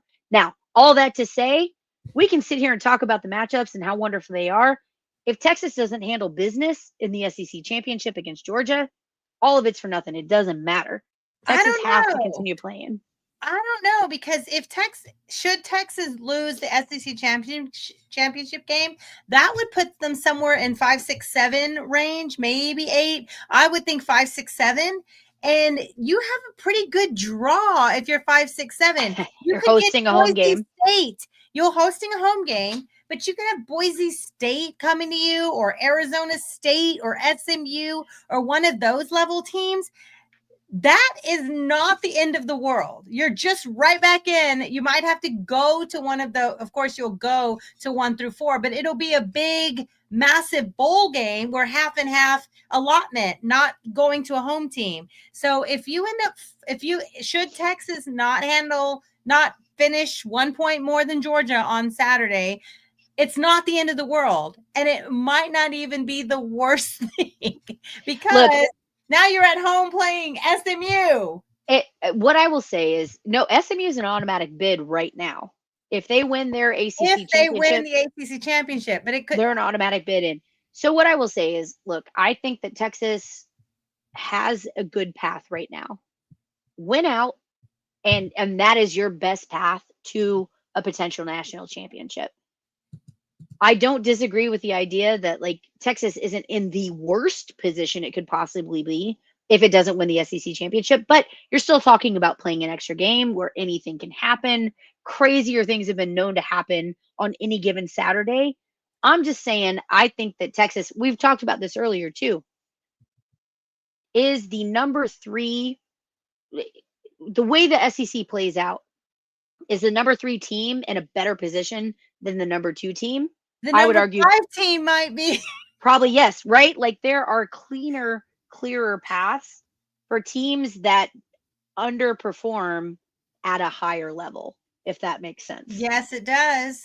Yeah, it does. The way they're doing the highest ranked conference champions get 1 through 4 buys. The highest ranked 1 through 4 conference champion it's going to be Big Ten, SEC, and then you have to decide who's the best. There's a Mountain West, Big 12, whatever ACC, all of those teams are compared to Texas this week. In my eyeballs, tell me very beatable to Texas. Agreed. No, I'd agree with that. I think that's a fair, unbiased thing to say. And if you're seed number 1 or 2, your second round, well, they'll be their first round, but second round for everyone else won't be very favorable to the 1 or 2 seed. So, I mean, even if you're home, because you won't get like that. You're supporting this. You won't get that. I'm just saying, if I want Texas to win an SEC championship their first year in the SEC, absolutely, because holy moly, if you're going to play this weekend, you might as well win it. However, at the end of the day, if Georgia has 1 point more and Texas doesn't come home with the championship, we're back. We're competing for SEC championship just after winning a conference championship. We're back. But also, if Texas comes home and they're seeded 5 or 6 or 7, I'll take a home match against SMU. All right, but let me ask you this. Do you feel that given where Texas was last season, given that Texas won the Big 12 championship and then played into the, again, 4-team college football playoff, what is the lowest bar? We're talking about an 11-1 Texas team right now. What is the lowest bar? What do you consider the level of success, or what do you consider the entry level to consider this season a success for Texas? Well, let's think about what we both said before the season. And I don't remember, but I feel like I said being in the playoffs, because we were supposed to have been going to a tougher strength of schedule. That's what we were supposed to have been going and playing Florida and Georgia, which we lost our one loss. And in addition to bringing back all our rivals on the road at Arkansas, at A&M, we know OU's neutral, but going and playing all those games was supposed to be Kentucky. This is supposed to be back to back. You ain't seen nothing like this. You ain't playing Kansas anymore, right? They told us. It was. So before the season, when we were gauging it by the SEC, it means more expectations. My success was being in the top 12 in the country and getting an opportunity to win a national championship. I didn't think we would actually be in the SEC championship. That's crazy. Year 1. That's crazy. I love that. I respect that. I think that's probably the right take. Are you about to be greedy? I'm about to be greedy as shit. Oh, shit. Let me tell you, at the beginning of the season, I said I expected, and expected is a heavy term, right? But for me, it wasn't about just winning a conference championship. Yes, I understand Big 12 versus SEC. I understand that difference, but that doesn't matter. For me, watching the progression of this team, starting from a 5-7 rebuild, figuring out who your players are, moving on to progressing a little bit farther, sniffing a championship for the title for your conference, but not quite making it. Then moving on to the next goal is, win more games, make it to a conference championship. To me, the next goal for Texas, because they won the Big 12 championship, we achieved that goal. And that's great. Mm-hmm. I think it would be setting the bar too low this year to say, I'd be happy with a conference championship. I understand the difference between Big 12 and SEC. I get that. Big difference. But we're also this year especially huge difference. But we're also Texas. And the expectation and the standard is different, right? And I also think too that you have to look at the strength of schedule. You have to look at the schedule that Texas was presented. I'm not saying Texas bitched out in any way, shape, or form, but they did have an easier schedule than other teams in the SEC at the end of the day. Texas handled business, and that's what I wanted. You can only play the schedule that you're given. Texas did that. They showed up in every game.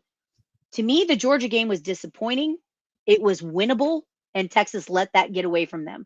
So I'm happy that Texas is presented with an opportunity to prove that that was the fluke, not the standard, right? So for me, looking at it, yep, we won the Big 12, and yep, because we had a quote unquote easier schedule in the SEC, we should be playing for an SEC championship. To me, that was the bar, that was the floor. That's where the standard should be for Texas, and that's what we should do. Texas has achieved that. We're going to the SEC championship. Now I'm going to get greedy as shit. I want Texas to get that first round bye. I want them to be in and to show that they can make it past the first round of a playoff game.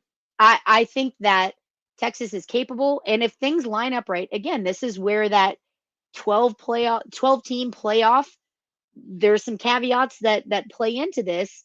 It's not going to be the 12 best teams in the nation competing in the 12 team playoff. That's just not how playoffs work. But I think Texas has to show up and show out. They have to prove that they can win consistently on a level, beyond just like, hey, we made it. That's not good enough for me. This year, that's not good enough for me. We made it last year. We should progress past that point this year. I mean, I agree, but also it's like it's kind of like they say when you're a high school football player, there's adjustment to college. When you're a college football player, there's adjustment to the NFL. I'm not saying the SEC is the NFL and the Big 12 was not was college, or high school and college. I'm not saying that, but I'm saying I love that you just called the Big 12 middle school. That makes me happy. What I'm saying is, as much when you look at the 5-star recruits, the NFL drafts, all the things that they say SEC means more, all the things that they say, oh, we beat each other up, they have the best players, blah, blah, blah, blah. When you see all that, and then you see Texas, who, let's be honest, struggled for many years in the Big 12. Didn't win championships for many years. Let's not act like we ran the Big 12. We did not. OU ran the Big 12 for most of that time. Texas popped their head up and competed every now and then. We were fortunate enough to go in, like my husband just reminded me, go in and win the first one and the last one on our way out. So that's pretty awesome. But to expect to just jump up to what was supposed to be, again, this vaunted SEC schedule, and Texas, look who's at the top, 7-1. But let's talk about when we say, oh, it's the strength of schedule. Texas, it had to play the weakest teams in the SEC. We didn't have to play Tennessee. We didn't have to play Bama. All blah blah blah.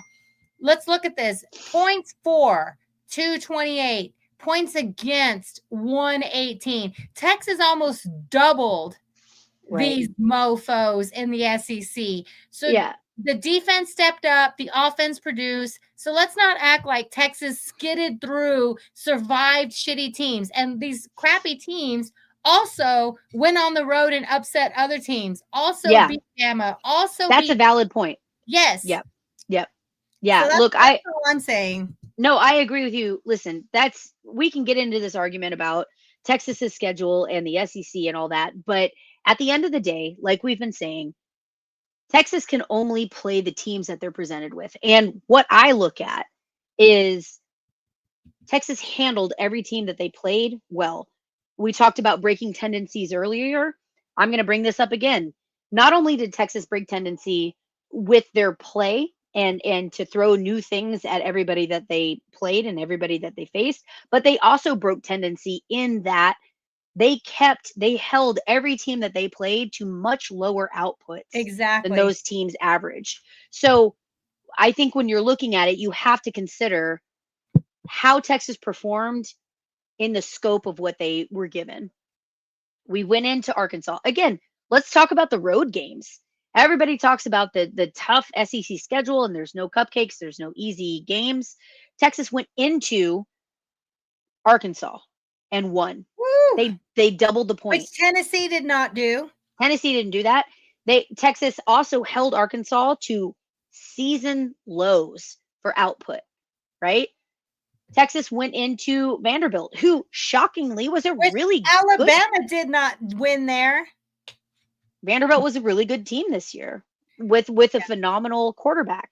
Yeah. Texas held Pavia to under his average output. Texas held Vandy to far below their average output. Texas went on the road. Again, given the schedule that they were given, Texas went on the road and didn't lose a road game all season. They didn't lose a neutral game all season. Texas handled business when they needed to handle business. So again, I get it. The haters want to come in. They want to talk about, oh, Texas's schedule is weak, but I will compare that. The other thing that really bothers me about this argument is that you don't get to pick and choose when the teams are ranked when you play them. Right. You're right. At the end of the day, Texas beat what ended up being no ranked teams. But at the time Texas was Aggies playing were them, ranked when we played them, and then we bumped them out of the top 25. there were a lot of teams that were ranked. Michigan was ranked. Vanderbilt, Arkansas was Michigan, ranked. Vanderbilt was ranked. OU was number 18 when we played them. OU was ranked. So at the time that you play them, you got to look at that measuring stick as well. If Texas is a good enough team and beats other teams by enough that it drops them so much down in the rankings, are you going to be mad at Texas for beating the shit out of teams to push them out of the top 25? Come on, man. Like you've got to take that into consideration too, in my opinion. So yes. All right. So I agree. So let's say we talked about the playoff bracket. We talked about, we mentioned the updated NFL mock drafts. Looking at the bigger college football picture, we saw Jahdae Barron flying up, Longhorns, 3 or 4 Longhorns now in the first round prospects. Simulated BCS rankings look very similar to the AP Top 25. So let's talk about rivalry week. We know we've talked this last couple hours already, almost 3 hours, about Texas at A&M and how Texas handled business. But one of the huge aspects that happened all over rivalry weekend was... Yeah, it's hard to say. I'm just saying. Was fights. There is some real hatred that we saw earlier in the day before the Texas game. Ohio State, we saw Michigan go into Ohio State and beat them and plant their flag, and the drama and the fighting. And then we saw, which I thought was kind of hilarious, Makuba doing some dancing and shoving his feet on the Aggie logo. But Sarkisian was not having it. And let's watch how it happened on the broadcast, and then we'll talk about how Sarkisian addressed it in this post-game press conference. It came up short, and the Longhorns celebration continues. It'll be a 100-mile trip. Good job by Sark. Off the logo. Here we go. Yep. Off the logo. No need for that. We can celebrate in other areas. That's how you handle that. Police are also protecting that logo, if you'll notice. Smart. Yeah, Police protecting the logo. Really? Anyway, so we saw that was about Sarkisian, not the cops. Oh, I know. The police were protecting Sark. Yes. Anyway, we did see earlier in the day there was craziness with Ohio State fans spitting on Michigan players. There were brawls. We saw Clemson fans, South Carolina fans, literally like putting a belt to putting a belt to the Clemson logo on the field. Let me show you. I don't know. Is there a sound of this? Putting a belt to the logo. So there was all kind of craziness this weekend. So, let me stop playing it. Hold on. All right. There was all kind of craziness. We saw, let me show you the Ohio State fan caught. We've heard how classy they are. The Ohio State fan caught mid-spit, spitting on Ohio State, Michigan players. We saw that. So this was hatred weekend. Let's talk about the upsets. There were some really unlikely upsets that people survived, especially on the road, which is crazy to lose your to lose your rivalry games on the road. Number 17, Tulane. They're in New Orleans, Louisiana. We know they were ranked. They came in ranked number 17, dropped out of the rankings. They lost at home by 10 to Memphis. Rivalry weekend. We saw Georgia Tech and Georgia go to 8 overtimes. And I thought it was a really great question asked this morning at the Monday morning press conference to Sark. There was a really great question asked to him about these multiple overtimes. And are they kind of prepared for those? Because you need multiple 2-point conversions, right? Because we know the first overtime is a regular start at the 25 and touchdown and a 1-point kick. And if you're still tied, the second overtime we know is a touchdown. If you score a touchdown, you have to go for 2. And then from the third overtime on, it's just 2-point conversions, which I love / hate. Like, I hate that soccer goes to penalty kicks. I give up on this thing. Okay, don't worry about your flag. That's great. I love / hate penalty kicks, that it comes down to that, but also don't get it to that if you don't like it. You know that's going to happen, so don't get it to that. So I love college football overtimes. Give me. Do you prefer that over what it was? So 2-point conversions. I'm happy. Just give me 2-point conversions. I don't know. I kind of hate it. I love listen. I'll take it because I'll take me some college football no matter what. But in my opinion, I think it takes away. There are so many different play calls. You don't have 47 years worth of 2-point conversion play calls. Sark now, says yes, he has 6 or 7 for every game. Yeah, but when you go into 8, 9, 10 overtimes, if you have a couple of good ones, you only need 1 or 2. Well, my thing is here, I appreciate that you can kind of default to a goal line play at this point, right? You can look to some of your 4th down plays when you're in a 2-point situation like this. But the funny thing to me was that it was that A&M LSU game that caused this new rule change, because they were trying to keep these games from being crazy long and exhausting the players, but it didn't work. So why are we depriving ourselves of incredible play calling and crazy stuff when at the end of the day, the same situation still occurs? I think for me, that's the question. I know. It's crazy.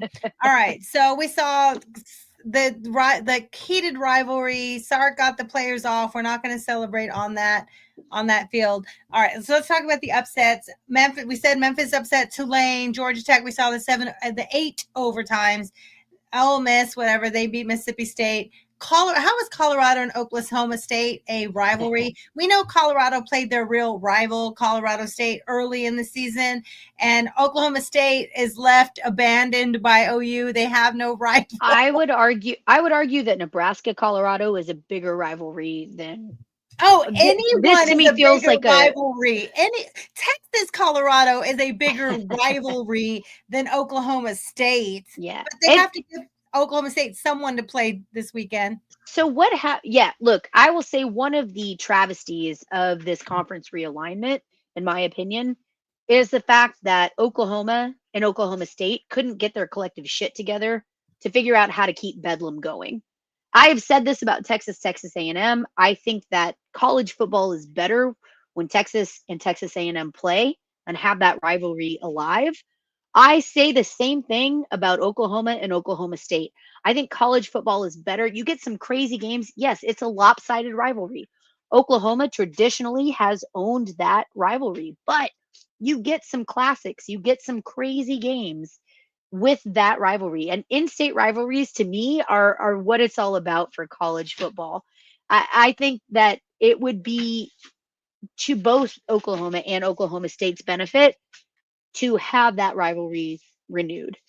Hopefully they can find a way to make it happen, and Oklahoma State gets over, again, I think this is a situation just like early on. A&M left to go to the SEC. They wanted to get out from under Big Brother's shadow.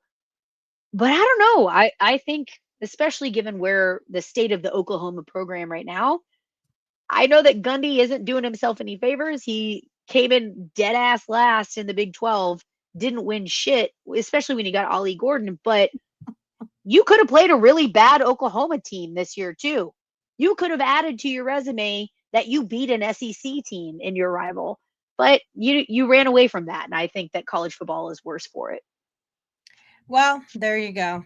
All right, those were the Friday games, and they were crazy. Saturday, Oregon dominated Washington. That was exciting last year when they paired up for like playoff implications and big Pac-12 implications. That was massive. Washington was in the Final Four college playoffs. Now they're terrible. All right, so this was huge. Michigan, the same Michigan team that Texas went into defending national champions and beat in their home, that same sorry team that doesn't matter if you win, they went into number 2 Ohio State and manhandled them on defense, did just enough on offense, and beat them 13-10. Texas will still not get any credit for beating them on the road.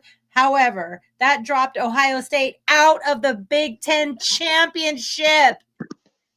Out of the conference championship. If Michigan can't be in the championship, at least they can play spoiler, and they did to their biggest rival. Yeah, look, I respect to Michigan. Some of y'all may know we appreciate y'all joining us. If you've been following this program for a little bit, you know where my loyalty lies. Obviously, I'm a Longhorn, but I do have some Michigan State history in my family. So I'm a Michigan State fan, and Michigan State is a terrible, terrible team this year. They lost to, I think it was, oh my God, was it bad teams? Yeah, it was like Purdue or Rutgers, the last game, 41-14. Like it was belt to ass whooping, no question. So I am not a person that, generally speaking, supports Michigan in any way, shape, or form. But let me tell you, I got to give y'all a golf clap for this, Michigan. I appreciate y'all for showing up in a pretty terrible season. You showed up against an Ohio State team that is a really good football team and beat them. And not only does that help Texas's strength of schedule, it also changes the face of the playoff game. So I'm not mad about it. So much. Ohio State is now a 2-loss team. And I think it was our friend Lacey Michelle, who was in here a little earlier, who pointed out Quinn Ewers is the only member of his Ohio State recruiting class to beat Michigan. That's accurate. That's accurate. Oh, we love you, Lacey. That was great. All right. Of course, we know rivalry weekend. Texas went into Aggies and beat them. Penn State handled business. Notre Dame, craziness we talked about earlier, but they did survive and advance from USC.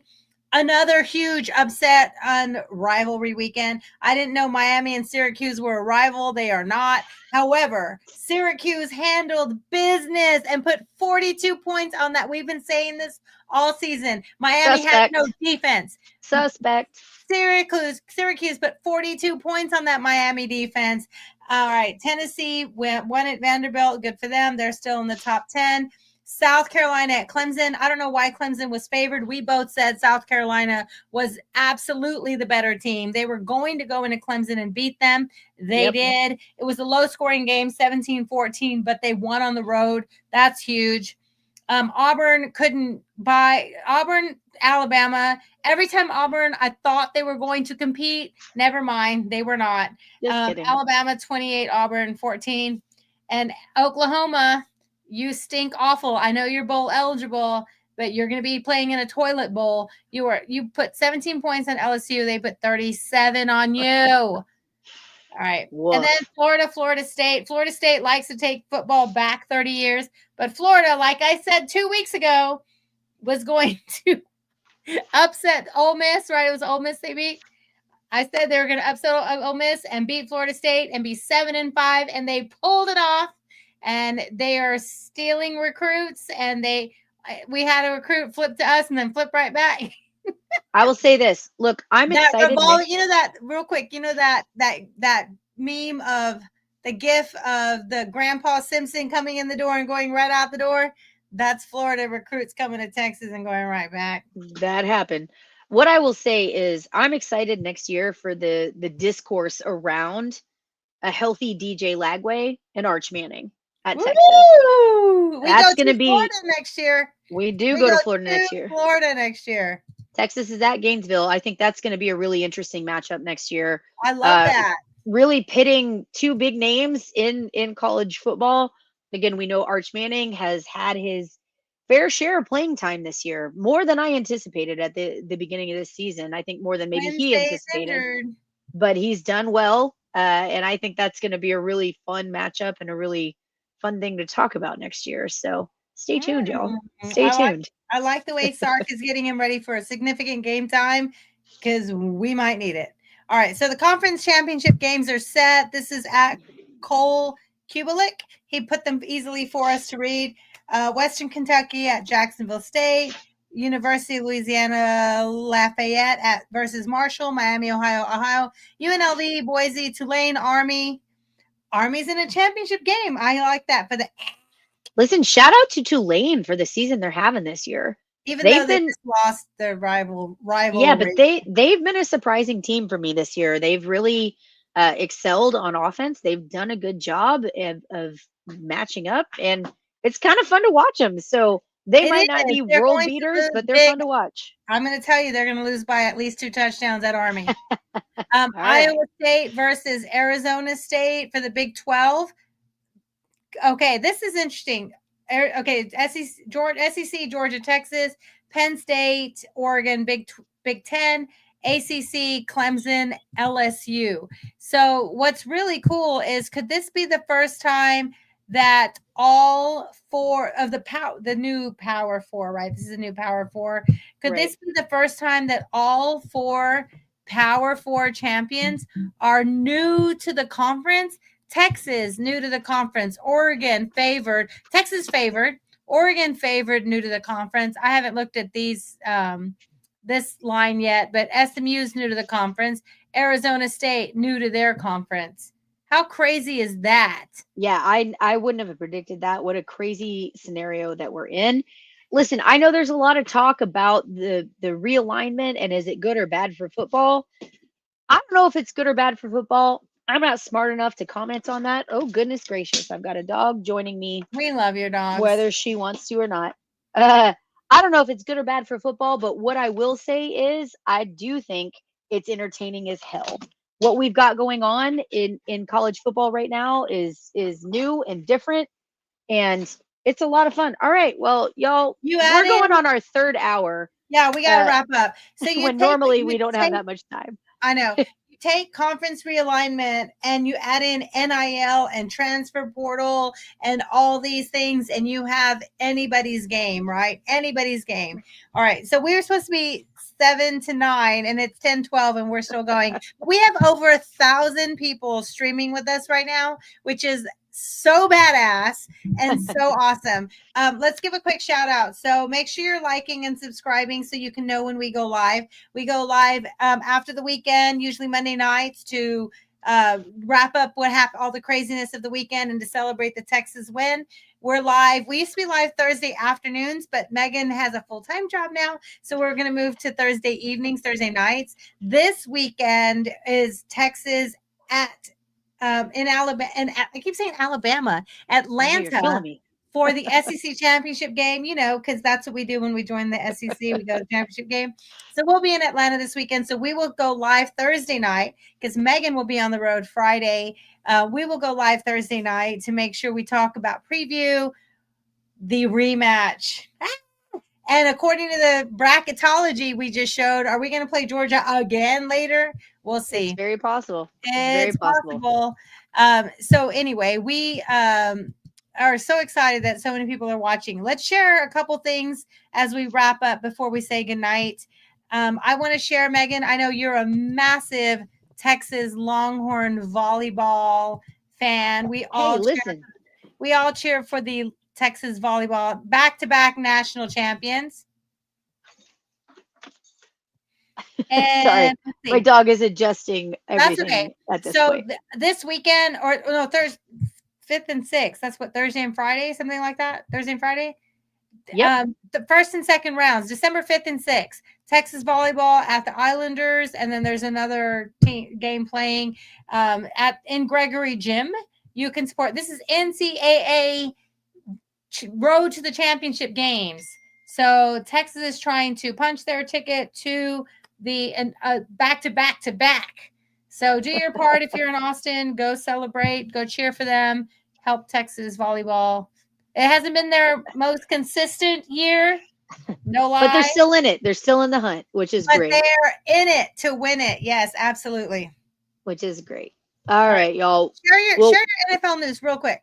Because you're a Lions fan. You have to share it. I am a Lions fan. Somewhere back here, there was some Lions stuff. But yeah, look, there was some question this week. Jahmyr Gibbs accidentally shared the Lions playbook and the defensive play calls on a social media post. It was an accidental post by him. How do you accidentally share the playbook? It was on the whiteboard. The calls and that was just a play or two. That's fine. Yeah, well, it was several of them. Dan Campbell was asked about this during a press conference, and Campbell said, "I don't give a crap. We'll figure it out." Listen, they knew it happened. They knew they were going to change it up. No big deal. So I appreciate Campbell, as always, being a player's coach, supporting his guys, doesn't care about a silly little mistake like that.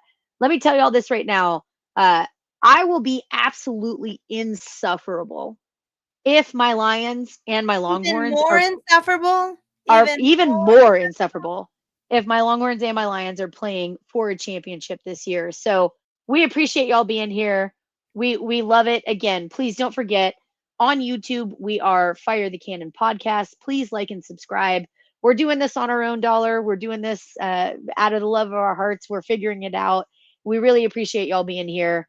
Of course, every like, every subscribe helps us out to figure out our path forward. So we appreciate it. Again, on Instagram and on Twitter, we are Fire the Cannon #1. We appreciate y'all. Again, Zora joining us for this conversation right here. As always, y'all, I am Megan. I'm Rocky, and I'm really excited. We had over 1,100 people watching and streaming with us tonight, which is pretty cool. That means people are excited about Texas and the SEC championship game, and we will both be there. So we will preview Thursday night. We will check in over the weekend, and we will recap all the excitement of winning our first SEC championship next Monday night. So we'll sign off. I am Rocky. I'm Megan, and y'all, we are Fire the Cannon. Hook 'em horns.